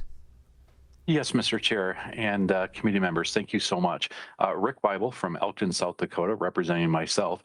I do support a pass on 1285. This bill really kind of fixes what needs to be fixed. And unfortunately, when we merge these elections, it created some issues. First, the absentee period for municipal and school elections are out of sync with other elections. Currently, under 913-21, the municipal elections are at 15 days prior to the election day. And then for 13-7-13, the school elections are also 15 days. The rest of our federal and state elections have the 45-day absentee period. Then when we look at the residency requirements, they're out of sync between federal, state, and then when we look at school elections, you actually have to reside in the district for at least 30 days for each of the years in order to participate. And so this kind of creates potential separate ballot issues, questions at the precincts, et cetera. The other big thing, and this is kind of goes to my heart as being a local elected official, having candidates with smaller budgets get crowded out from billboards, newspaper ads, radio ads, and it's really not fair to the voters, and it only increases costs to the candidates in smaller elections at the school and municipal level that it really prices them out of the market. And in normal even year elections, we would actually now see a minimum of 986 different ballot splits in the state in the primary election. And that could even cause almost another 1,000 extra styles and belts just on the plain ballot. But then when we look even further, that's 761 ballot styles with 101 fewer voters in the way that the splits are put throughout the state. But that's just of the paper. Now we have to look at the disability devices of Express Vote and double that number. So this creates so much more testing that our auditors and election officials are going to have to do that they can barely keep up with what's there now. And so this is why we're looking for a due pass on this bill, and I'll stand by for any additional questions. Thank you so much. Thank you, Mr. Weibel. Any other proponent testimony with about 3.5 minutes to go?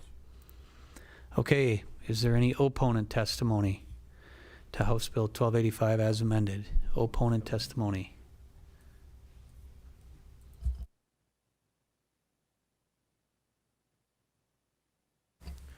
Good evening, Mr. Chair, members of the committee. My name is Derek Hills. I'm a registered lobbyist for the South Dakota Municipal League.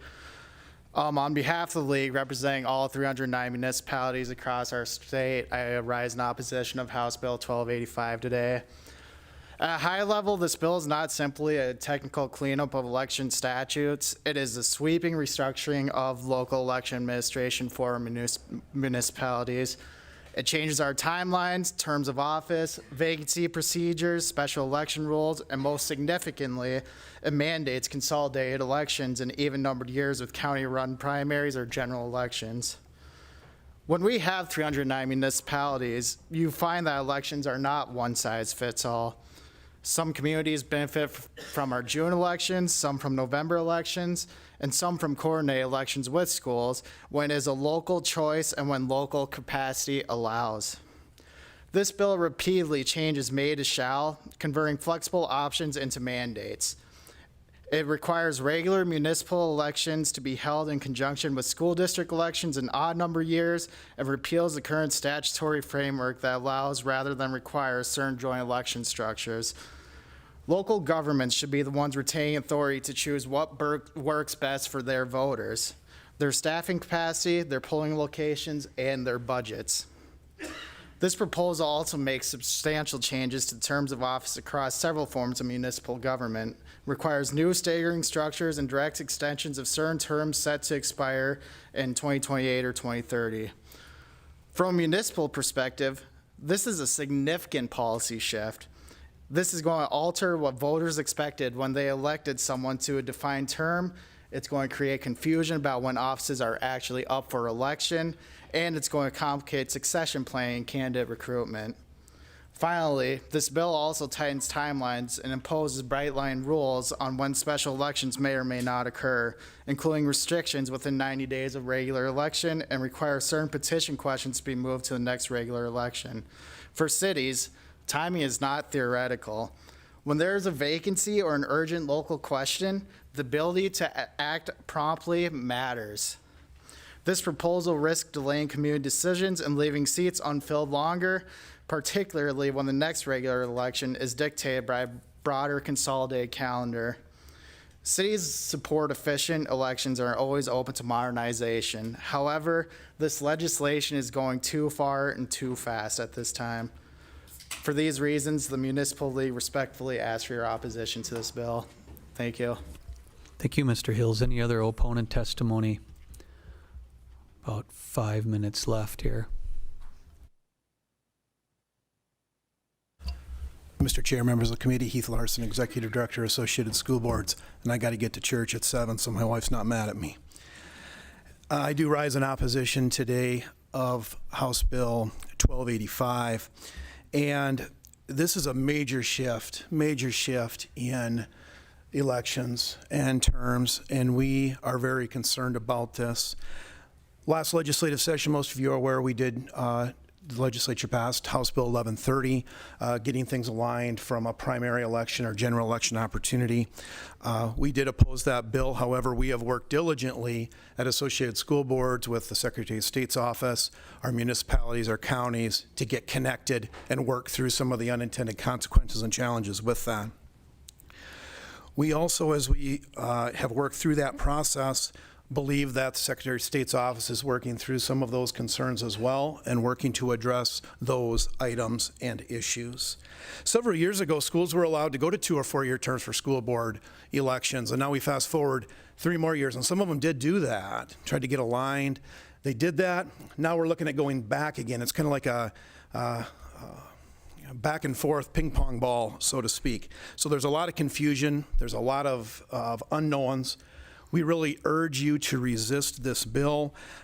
It was mentioned in proponent testimony, that 2 or 4 year terms can create issues. I mean, 2 or 4 year terms create issues just like 3 year terms do.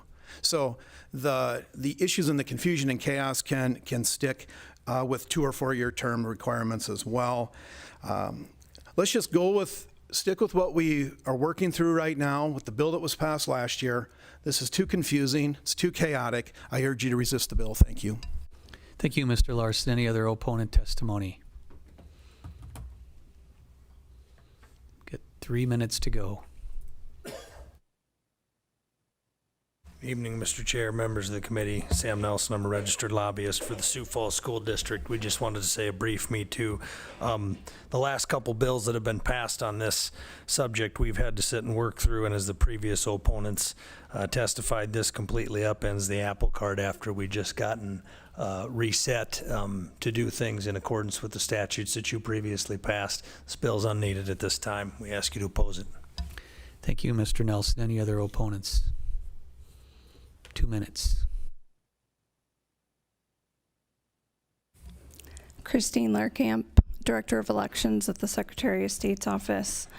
We agree with all of the concerns that the cities and schools have brought forward and ask for your opposition to 1285. Thank you. Thank you. Any other opponent testimony? Anybody online? Nobody online? Okay, we'll give the prime a chance for a short rebuttal.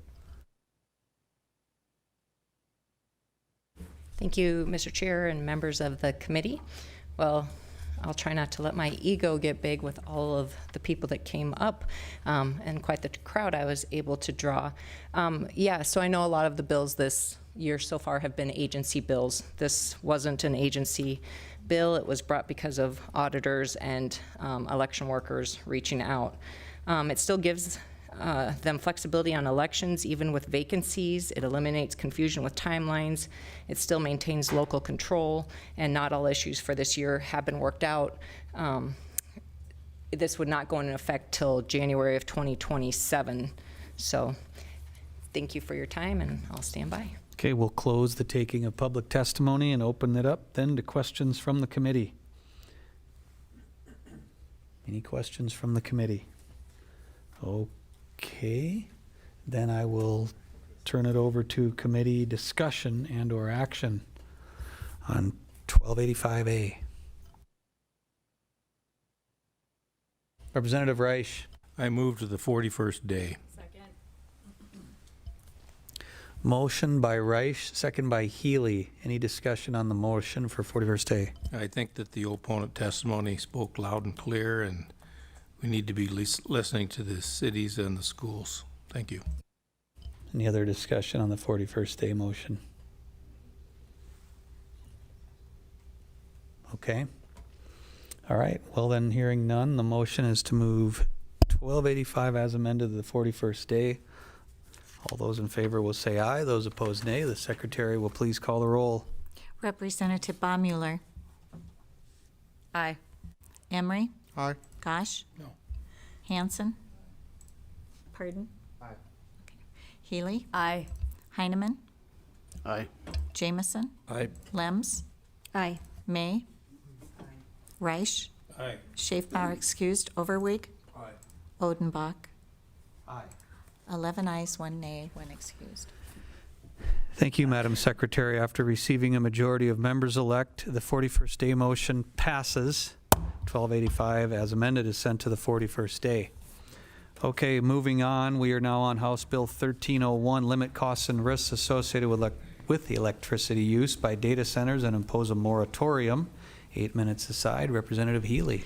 Thank you, Mr. Chair, members of the committee. I'm here today to speak in support of House Bill 1301. This bill is truly in response to the growth of large-scale data center proposals and significant electric demand infrastructure costs and large-term risk questions that have been raised by communities and ratepayers across South Dakota. House Bill 1301 defines a large data center as one with a peak demand of 20 megawatts or greater and sets clear guardrails for these facilities that cover the full cost of electricity and infrastructure that they require, including transmission and distribution upgrades. The bill protects residential, agriculture, and small business customers from having those costs or those risks shift onto them. It also requires annual public reporting and transparency, and it mandates enforceable decommissioning plans with financial security in place so taxpayers are not left responsible if the project were to close or if it scales back. Section 8 also places a temporary moratorium on new construction or expansion of large data centers through June 30th, 2027. I want to emphasize that this is just a pause. It is not an attempt to block economic development. Rather, it's a planning tool. It gives the legislature, utilities, and communities the time to study the impact of what this would have on our grid, on electric rates, and on local infrastructure before projects this size are moving forward. 1301 takes a responsible approach to growth by promoting fairness, transparency, and protection for existing customers while we're still allowing thoughtful development. And most importantly, this bill reflects the outreach that we've received from South Dakotans on how to responsibly manage the data center issue that we have had in our state. We've said many times in this committee that we aren't against data centers, but we do want more information, and this is just another tool that we have out there to really provide that for South Dakotans. And with that, I urge the committee to support 1301. Thank you. Thank you, Representative. Any other proponent testimony on House Bill 1301?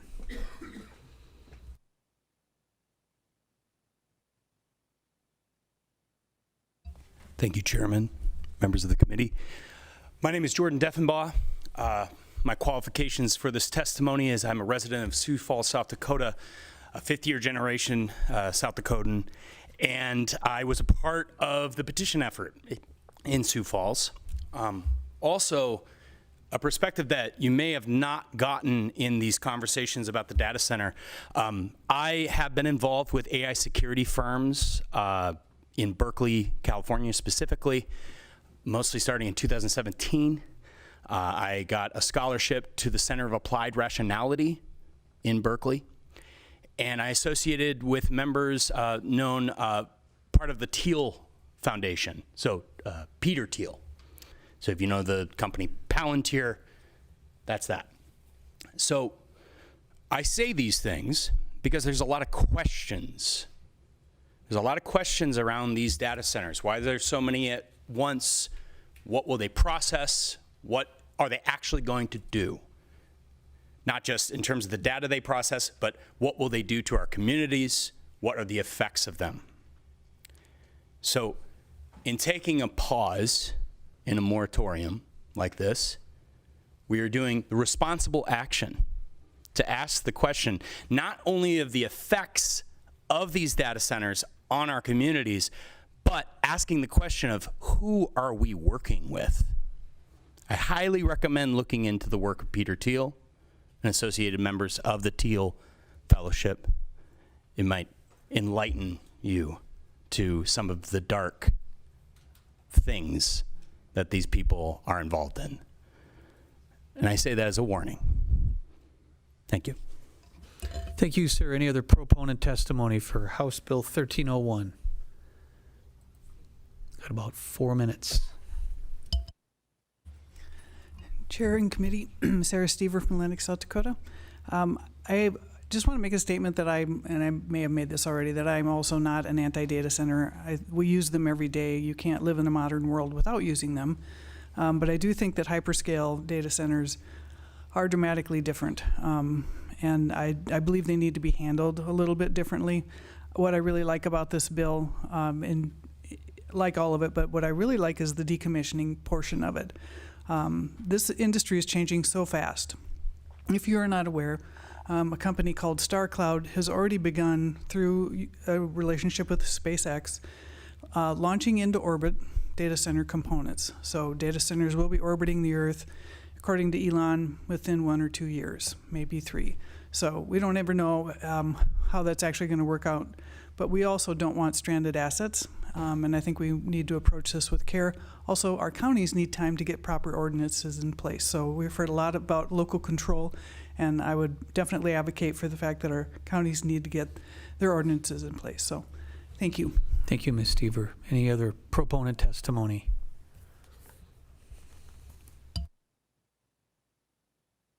Got about 3 minutes left. Susie Pratt, I'm a resident of Sioux Falls. I've spent the day here listening to paid opponent testimony to bills designed to insulate communities from the nuisances that data centers cause. From them, I hear repeatedly that this should be dealt with on a local level. Speaking as a Sioux Falls resident, we were caught unaware on the local level, as evidenced by vacant meetings before the last one. The residents of Brandon, despite being closer to the proposed site, had no say. When it comes to water, we share the same aquifers. My rights end where yours begin. We hear about how these companies are doing community marketing events, meetings where people have scheduling conflicts or are not listened to, like the one conveniently being held on Wednesday the 25th by Applied Digital in Toronto during Lent, when a good portion of the community will not be able to attend as they will be in church. This seems to be a trend. Representative Lems posed a question on 10:05 asking about decommissioning plans. The response left much to be desired. Asking about how these facilities will treat their water, where will they get this water, what health effects are caused by these facilities, what about environmental impact? All of these answers remained opaque or concerning at best. Local municipalities all over the nation have been leagues behind in their ordinances and legislation regarding hyperscale facilities because historically, traditional data centers have not been bad neighbors. These new large-scale facilities propose novel risks that are being measured and studied. I ask you to please consider this pause so that we have the opportunity to catch up on the local level. Surely if we can be considering lengthy tax incentives for this industry, it wouldn't be too much to ask to give our local communities just a year to catch up. Thank you, Ms. Pratt. We have 1 minute left. Any other proponent testimony?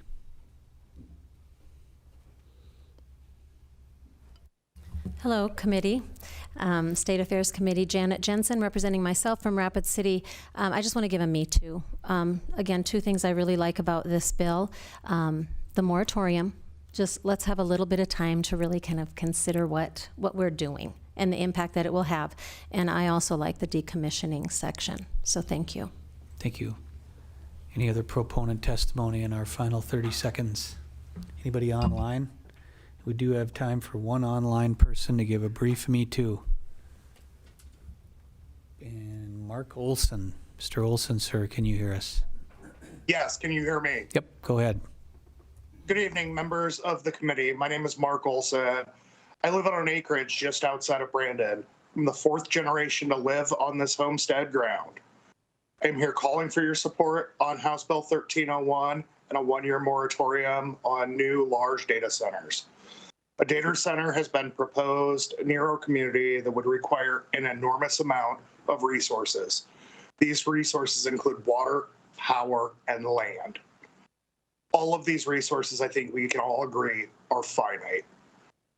I call on the committee to support House Bill 1301 to ensure that the time is utilized to craft real legislation that ensures that the beneficiaries of these data centers pay the full expense of our land, our power, our water, and every other impact to our state. House Bill 1301 also requires transparency and decommissioning plans because just as quickly as Moore's Law has deemed them all necessary, it will render them unusable, leaving residents of this state to hold the bag. I respectfully request your support for House Bill 1301, and thank you for your time. Thank you. With that, we'll close the proponent for now and move on to opponent testimony. 8 minutes for opponents of House Bill 1301. Mr. Chair, members of the committee, it's great to be here with you this evening. My name is Joe Fiala, Deputy Commissioner for the Governor's Office of Economic Development. I come before you today in opposition to HB 1301. At a high level, a moratorium on data centers is not needed and limits opportunities for South Dakotans. There are already mechanisms in place to control the types of development in local jurisdictions, such as local zoning ordinances and city or county comprehensive plans. Planning is best done at the local level. These folks know their communities and they know them the best. Citizens can fully participate in this process, whether it's the permitting process or the hearing process. These are publicly noticed meetings with agendas. There's, I think, in every instance, a chance for public input in these meetings. Oftentimes, there are multiple meetings involved in the process that are all public. Electric providers have experienced staff and knowledgeable board of directors, councils, or commissions. These folks are best positioned to understand whether their systems can support a data center. They work hand in hand with the city councils and county commissions throughout the permitting process so that there's good information exchange. Some areas of the state have already been preparing for data centers and would welcome the opportunity they bring. A statewide moratorium would impose a restriction on these areas and keep them from pursuing an opportunity they've decided would be beneficial for their community. South Dakotans value the concept of local control. This bill removes the ability for South Dakotans to control their own path in their communities. A statewide moratorium limits economic opportunities across the entire state. It limits new job growth and career paths. It will inhibit the ability for communities and counties to diversify and stabilize their tax base. With that, I would urge you to vote no on HB 1301, and I'll stand by for questions. Thank you. Thank you, sir. 6 minutes and counting remaining. Any other opponents? Good evening, Mr. Chair, members of the committee. My name is Sam Nelson. I'm a registered lobbyist for Missouri River Energy Services, and we rise in opposition to this bill. I want to say on the record that I have great respect for the prime sponsor and that I appreciate her efforts in this area. I want to talk to you a little bit about what Missouri River Energy Services is, because it's truly unique, and I think it's a truly unique form of local control that we have here in the Midwest. My law firm has been around since 1890, when a guy named August Freeberg showed up here from Sweden and hung a shingle. And if you look back at some of the governors, he practiced against Bulow across the street for many years. Our firm has been doing city attorney work for that community since approximately the same time. I mention that because Beersford is one of several municipalities in the state, along with Vermillion, Watertown, and Brookings, and some others that are owner customers of Missouri River Energy Services. And what that means is that they own their distribution systems, and they have seats on the board with Missouri River, which is spread across several states, that owns generation and transmission.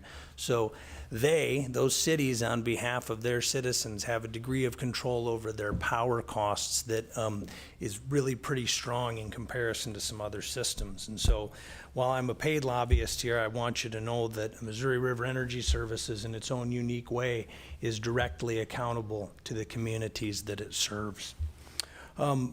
MRES is opposed to this bill for a couple of reasons. 20 megawatts seems slightly arbitrary. I don't know what it is about 20 megawatts that suddenly triggers the need to have a moratorium, but if there is a need for a moratorium on a data center that is 20 megawatts or larger, why not any electrical project that will have a peak demand of 20 megawatts or larger? The power demand will be the same, and if the proponents of the bills are correct, then we would need to have moratoriums on all projects of that size for the same reason. One of the concerns with the bill is that it talks about behind the meter generation, which I'm not certain if there will be other opponents from the other electric providers, but behind the meter generation and deregulation light is something that, when we consider service territories and how other paying customers pay for the systems to maintain and upgrade them for customers of all sizes, large and small, when you allow large loads to potentially generate behind the meter, those people may not pay costs that they would otherwise pay to maintain the grid. Typically, businesses or draws of this size would have to pay for standby backup, which would be the case here. They would need to pay for a standby rate whether or not they used it. And so for those reasons, we feel that this bill is unnecessary.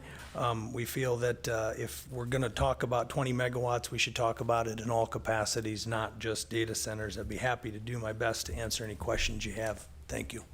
Thank you, Mr. Nelson. Any other opponents? Got about 2.5 minutes. Thank you, Mr. Chair, members of the committee. My name is Kevin Koba. I'm a registered lobbyist for Otter Tail Power Company. Otter Tail Power Company is an investor-owned utility company that serves approximately 135,000 customers in Minnesota, North Dakota, and South Dakota. About 11,000 of those customers are in South Dakota. I stand in opposition to the bill. In my real job, I do economic development work for Otter Tail Power. I've been doing that for the last 6 years of my probably too long career at the company. But I've had a blast getting involved with the data companies that I've been working with, and they have been substantial. I've exercised dozens and dozens and dozens of MDAs with data companies that are looking to come to South Dakota. Much of my time has been spent with those companies looking for sites. Since the beginning of the session, my phone has not been ringing. And I attribute that to the fact that data companies are watching what we're doing in South Dakota. And so I would just, I don't believe we need a moratorium on data in South Dakota because I think we already have one, and we've seen that over the last 5 years. We have not located a data center in South Dakota, so I don't feel the need. I'd stand by for any questions. Thank you. Thank you. Is there any other opponent testimony? We're down to the last minute or so here. Mr. Chairman, Nick Phillips for Applied Digital. Members, there already is effectively a moratorium here. In fact, a few weeks ago I testified about another bill, and after I left this hearing and I left to go back to North Dakota and cite yet another site out of this state. That would be the third in the last year that we've been trying to cite something here in South Dakota. Electrons do not recognize borders of states, and the electrons that we are using and consuming in North Dakota, some of which are coming from South Dakota, and North Dakotans are benefiting greatly from property taxes and jobs and everything else. I don't believe that in a year, there is certainty that there would be electricity available. Today, right now, there is potentially electricity in Dual County. We're assured that there is, and we have a potential project there. That may change in a year. We may find in a year that those electrons are being used in Nebraska, North Dakota, Iowa, other nearby states. That's just the reality of how electricity works. There is effectively already a moratorium. We have passed over South Dakota for the last year and a half for other states as a direct result of not being able to build here. And as you can see from the last 5-6 years, nobody else is building here where they're building everywhere else. Don't see a need for the moratorium at this time. As far as local control goes, we've worked very closely with the County Commission of Dual County. They have indicated to us that within 90 to 120 days, they can deal with all of the ordinance issues that they think that they need to deal with, including many public hearings. We have also made ourselves very available. We're not required to hold any public meetings of any sort.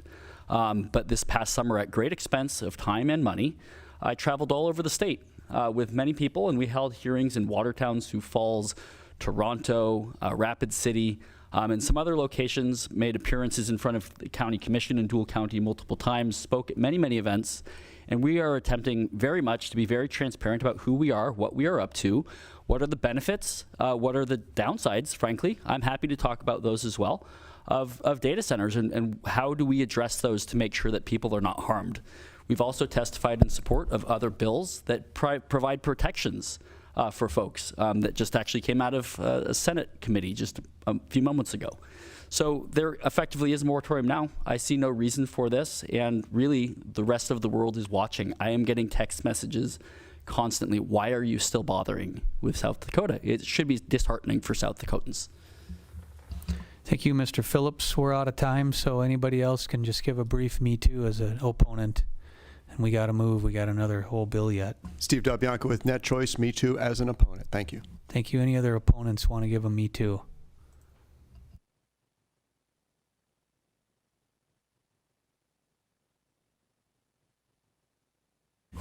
Cody Honeywell, registered lobbyist for Clean Grid Alliance. We are a association of renewable energy companies. I'll say me too. Any other opponent me toos before we give a brief rebuttal? Okay, brief rebuttal. Thank you, Mr. Chair, members of the committee, Representative Aaron Healy from District 10. I'll be very brief. I know that we all want to get to dinner and our nightly activities. The moratorium, just want to address that. 1 year, I think, is enough time to pause. I want these projects to succeed. I just want it done responsibly, and that is what I'm hearing from South Dakotans across the state, that they also want to see planning done responsibly, and that the resources that we have are going to be utilized in a good way, in a good manner. Is this taking away from local control? And I will say no. Local government still controls zoning and land use. This bill doesn't change that. What it does address is the electric rate and grid risk, which affects customers statewide. We can't rely solely on local control because power grids cross county lines.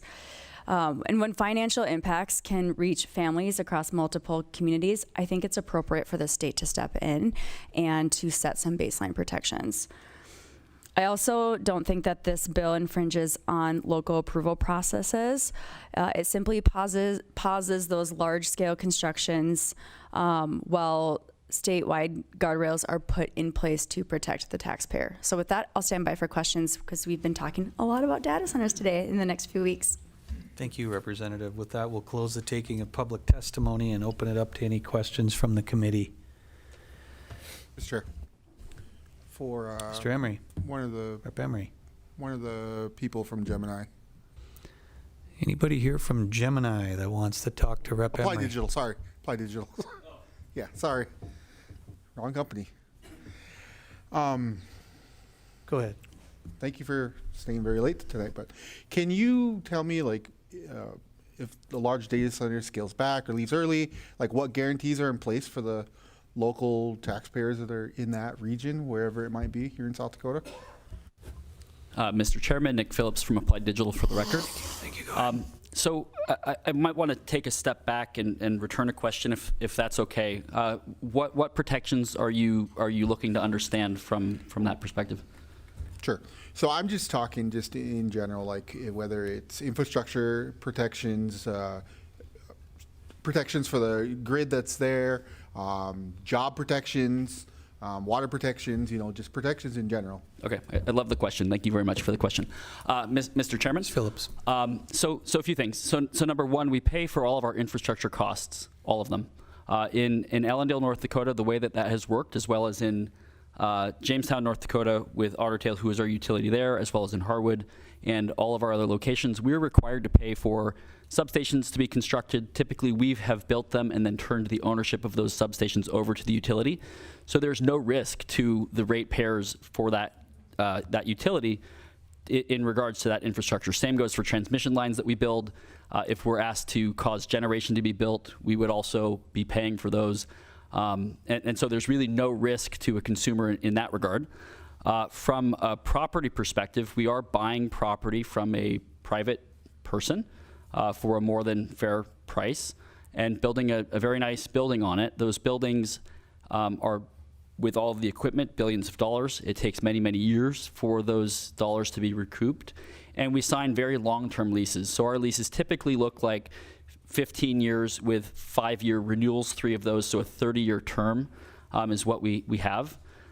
There's certainly no certainty that the jobs would continue to be there if suddenly every one of us stopped using our phones and stopped using AI and everything else. I just don't see that happening, but these are very nice buildings, 8-inch thick concrete walls. They could certainly be repurposed for a very large number of things, and any future owner would want to maximize, the value of that property. Hopefully that's everything. Okay, any other questions? Okay, then I will move on to committee discussion and/or action on 1301. Mr. Chair. Representative Gosh. Thank you, Mr. Chair. I'd like to move 41st day. Motion by Gosh, seconded by Baumüller to move to the 41st day. Any discussion on the motion? And thank you, Mr. Chair. I think that what the bill's prime sponsor has done here is applaudable. I do think definitely on the right track. I do think there's some legislation that's very close that's still in the works that I'm a little bit more comfortable with. So at this particular time, I'd like to move the 41st day. Okay, any other comments on the 41st day motion? Okay, then hearing nothing else, the motion is move 1301 to the 41st day. All those in favor say aye. Those opposed, no. The secretary will please call the roll. Representative Baumüller. Aye. Emery. No. Gosh. Hanson. Healy. No. Heineman. Aye. Jamison. Aye. Lems. May. Reich. Aye. Schaefbauer excused. Overwig. Otenbach. We have 10 ayes, 2 nays, 1 excused. After receiving a majority of members-elect, the 41st day motion passes. House Bill 1301 is sent to the 41st day. We will now move on to House Bill 1323, and he's ready to go. 8 Mr. minutes Chair, ready to aside, go. Max. Let's roll. Mr. Chair, members of the committee, Representative Aaron Elward out of Harrisburg, South Dakota, District 6. The bill you have before you right now, it is long. There's 14 pages, but most of it's style and form changes. The issue that we're looking at today is when it comes to a political subdivision, the goal is to give the people that want to gain signatures for a petition, giving them more time. So there's nothing magical about the 45 days. We started with that number because we thought it was a good amount of time, but I just want the committee to know that, again, the main goal of this is to give petitioners more time to gather those signatures. This issue first came up for me. I noticed it early part of 2025. There was an issue with the county in Minnehaha County, and that's when I first noticed. I'm like, holy cow, 20 days. When you got to gain a lot of signatures, that's, and get people together, that's a pretty fast turnaround. So I ask for your support in giving the public more time to gain signatures, and I believe there are some other proponents, so I'll leave it at that. Thank you. Thank you, Representative. Any further proponent testimony on House Bill 1323? Thank you, Chair and the committee. Jordan Deffenbaugh, Sioux Falls, South Dakota. I was a part of the Let Sioux Falls Vote petition drive. We got 5,012 signatures in 20 days in sub-degree temperatures of -30. The pen ink froze. I had to keep the pens in my glove with a hand warmer in order to get that. We had 125 circulators on that particular petition. There was political drive, there was political will for that, and we did not have enough time. 20 days is crazy for 6,700 residents. That's Sioux Falls anyway. Other cities obviously are smaller, but that's still a massive leap. And I will tell you, this was in response to the city not doing any public input on the hyperscale data center, which is interesting to hear the other lobbyists, but I won't get into that. So this is an opportunity for democracy. If you want to expand this, you want to see people get engaged, this is one of the best ways. I saw people engage with their community across all political bounds. We want to see more of that. 45 days is great. If it was longer, that'd be even better. But I support this bill. Thank you. Thank you. Any other proponent testimony for House Bill 1323?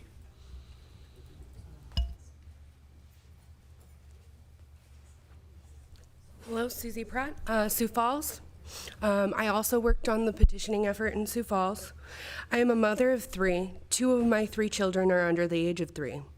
I had barely just had time to recover from Christmas when we heard of the proposed 500 megawatt facility and how many people showed up to voice their opposition to the project. All of our concerns seemed to fall on deaf ears, all of our questions unanswered. A petition to take the rezoning of the property was filed promptly after. The entire community came together in a display so powerful. I've never seen anything so unifying in my life.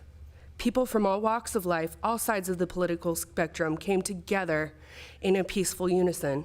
People who would normally never be seen in the same room with one another saw each other as not opponents, but fellow community members. We had people clamoring to sign the petition. We had to turn people away because they lived in Brandon or even neighboring states. Because there was no existing infrastructure for this particular effort already in place, we made it. There was no existing group of petitioners. We all just matriculated together. As a mother, I barely had any time for my family for those 20 days. I gave that effort all of my time.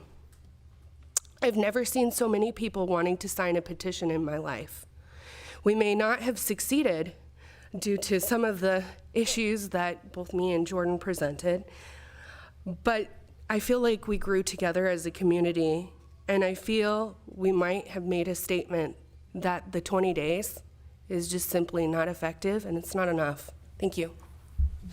Thank you. Any other proponent testimony for House Bill 1323? Got about 3 minutes left.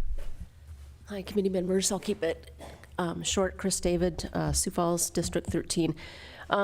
Some of you know I've been worked on petitions a couple of times and have seen a lot of it, and I think this is really needed. I worked on one in particular that was caught everybody off guard, and in doing the math that you needed, it's set up to fail. And in doing the calculations, you would need for 8 hours a day for those 20 days, about 42 an hour. And to get that, it's just not realistic. And unless you're paid to do that and have a major networking source, it's just not. So this is very helpful, and appreciate the Prime for bringing that forward. Thank you. Thank you. Any other proponent testimony? Anybody online?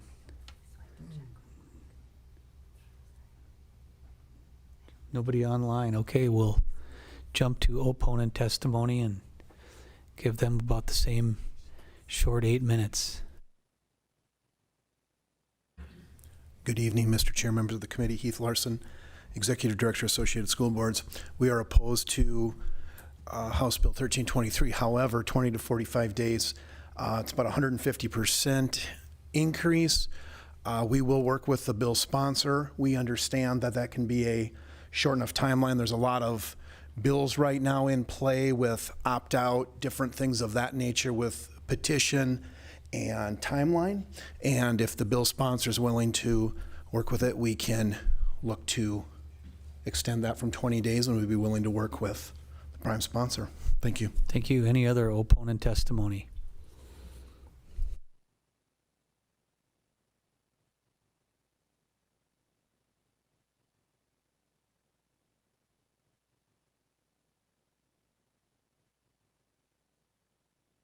Good evening, Mr. Chair, members of the committee. I'm Craig Mattson. I'm a registered lobbyist for the South Dakota Association of County Commissioners. We likewise believe that 45 days is excessive to allow for the time for signatures. We know you've heard otherwise, but on the other end of it, it extends timelines more than we would like. On a practical level, the bill is more than doubling the amount of time for actions to go into effect. This slows down the business of government. And then, you know, if you look at the opt-out, July 15th is the deadline. Then there's 45 days to refer. And then what that ends up doing is putting budgets in limbo because you go into September, and so you hold up the budget time. So there's some issues as far as the functions of government. We don't want to stand in the way of people exercising their right, but on the other hand, we have to have our governments operate efficiently too. We likewise are interested in talking about possible compromises, and I'll just leave it at that and let you decide what you want to decide here. So thank you for your time and attention. I appreciate it. Thank you. Any other opponents? About 5.5 minutes left. Good evening, Mr. Chair, members of the committee. Derek Hills, registered lobbyist for the South Dakota Municipal League. On behalf of the league, we'll respectfully be opposing House Bill 1323 tonight. While extending the time frame to file a referendum petition from 20 to 45 days may seem like a simple procedural adjustment, it has very real operational impacts for our local governments. Cities work with strict statutory timelines, especially when it comes to budgets, annexations, zoning decisions, and contracts. Extending this referendum window to 45 days means that ordinances and resolutions could potentially be sitting in limbo for up to a month and a half or more. Specifically in the instance when a governing body only meets once a month, that's where that concern really pops up. That uncertainty affects our planning, development, bonding, construction schedules, and overall fiscal stability. We found that 20 days has historically struck the right balance between protecting the public's rights to a referendum and allowing local governments to function. It looks like that has actually been 20 days since 1899 in our state. Moving to this 45-day shifts that balance too far and creates unnecessary delay in the implementation of decisions made in open, notice public meetings. For those reasons, we would just ask that you respectfully oppose House Bill 1323 today. Thank you. Thank you. Any other opponents? Anybody online? Okay, then we'll give the Prime a chance for a short rebuttal. Representative Elward. Thank you, Mr. Chair. Representative Aaron Elward, Harrisburg, South Dakota, District 6. You know, when we got this bill put together, Senator Howard and myself, again, we started at that 45-day timeline, or that window, if you will. Again, I'll just bring it back to the main point of the bill. We're looking to give the people more time. As you heard from the other proponents, it's a scramble, and that 20-day window closes pretty quick. So I ask you to support this going forward, and I hope we can keep it moving. Thank you. Thank you, Representative. With that, we'll close the taking of public testimony and open it up to questions from the committee. Representative Jameson. A question for the Prime. Mr. Chair, the question is the vote that happened in Rapid City just recently, or the referral of the TIF proposal there, was that a 20-day window? I believe so. Oh, Representative Go Aaron ahead, Rep. Elward. Harrisburg, I believe it was, Representative. Follow up? Okay. Any other questions from the committee? Hearing none, then we'll move on to committee discussion and/or action. Representative Overweg. Thank you, Mr. Chair. I move due pass. Second. Motion by Overweg, seconded by Gosh. Do I hear any discussion on that motion? Yeah, thank you, Mr. Chair. Well, you know, it seems like in this committee we hear all the time when we shorten days, it's time constraint on local government. And now we just heard it's time constraint because we're adding days. You know, local governments are spending millions of dollars of taxpayers' money. And to give them a few more days to get people's input, I think is really smart government. Like it was brought up, $125 million TIF in Rapid City, now a $90 million TIF coming up in Sioux Falls. The people of this state have to have a reasonable amount of time to speak on these things because it is their money. So I think it's a great bill. I think it's a responsible bill. It's a good government bill. Any other discussion on the due pass? Rep. Baumüller. I have a comment. I want to thank the Prime sponsor for bringing this, but being a finance officer for a municipality, I am going to support the motion, but I think a better path going forward would be to actually limit, it would be increasing the threshold of the number of voters in the last election that the municipality had. I'd like to possibly talk about an amendment going forward with that. That we could leave the time to 20 days, but it would actually, you're talking about your active voters now.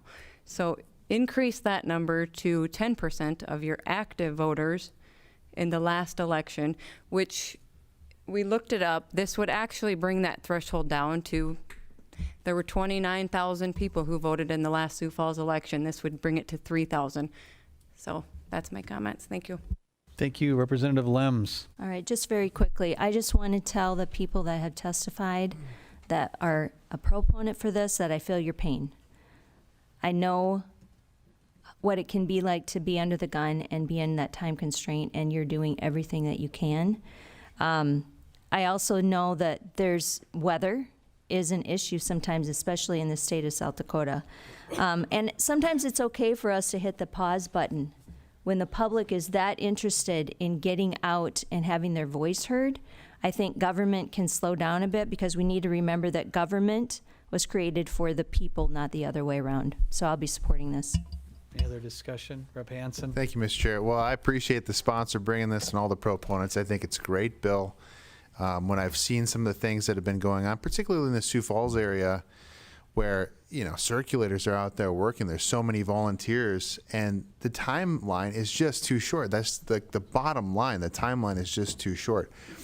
And the right to petition your government is basically meaningless if the petition timeline is unreasonably short. That's exactly what we have under the current law. This is a fix to that. I appreciate the prime sponsor, and I hope we'll pass this bill. Okay, Rep. Jameson. Why not weigh in, huh? So the 20 days has always been set up as a way to expedite the process, as was testified in others, that move it along, let's go. Everybody gets a chance, that's great. We want to have that. It's proved itself just recently with one of the bigger asks ever in Rapid City. It works, and it's worked before in other ways. I can appreciate the weather that didn't work for these individuals who were trying to get it to the ballot. Now, given that, 20 days, as was stated from the beginning of time, as I kind of sense, perhaps maybe isn't the right number, really. Maybe there should be an adjustment, but to more than double it is too far. You can imagine just the quagmire that city governments would be put in, and others, if just a couple of these things were done continuously. So I'm kind of in a spot here where I'm okay with a little change. Just come on, I'm just saying, more than doubling it is too much. So I'm going to resist the motion. Thank you, Representative Jameson. Any other discussion on the motion?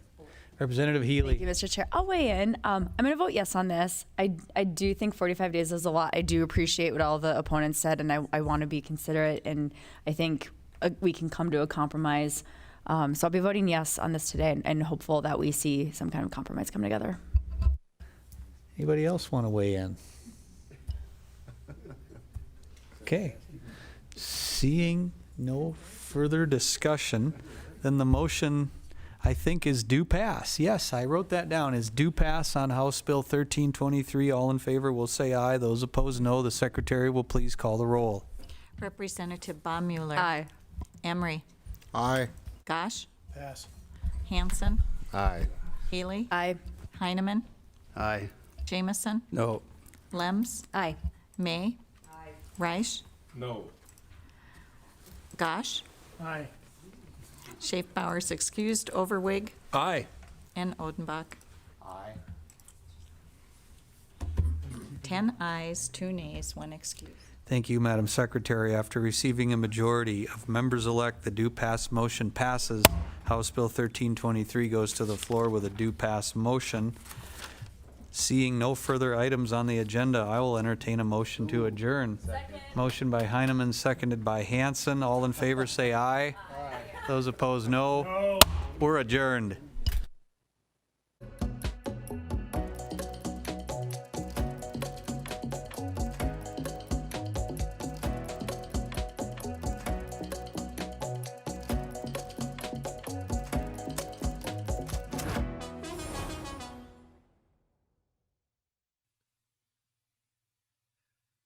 From early learners to lifelong students, SDPB inspires curiosity through trusted educational programs and resources for every stage of life.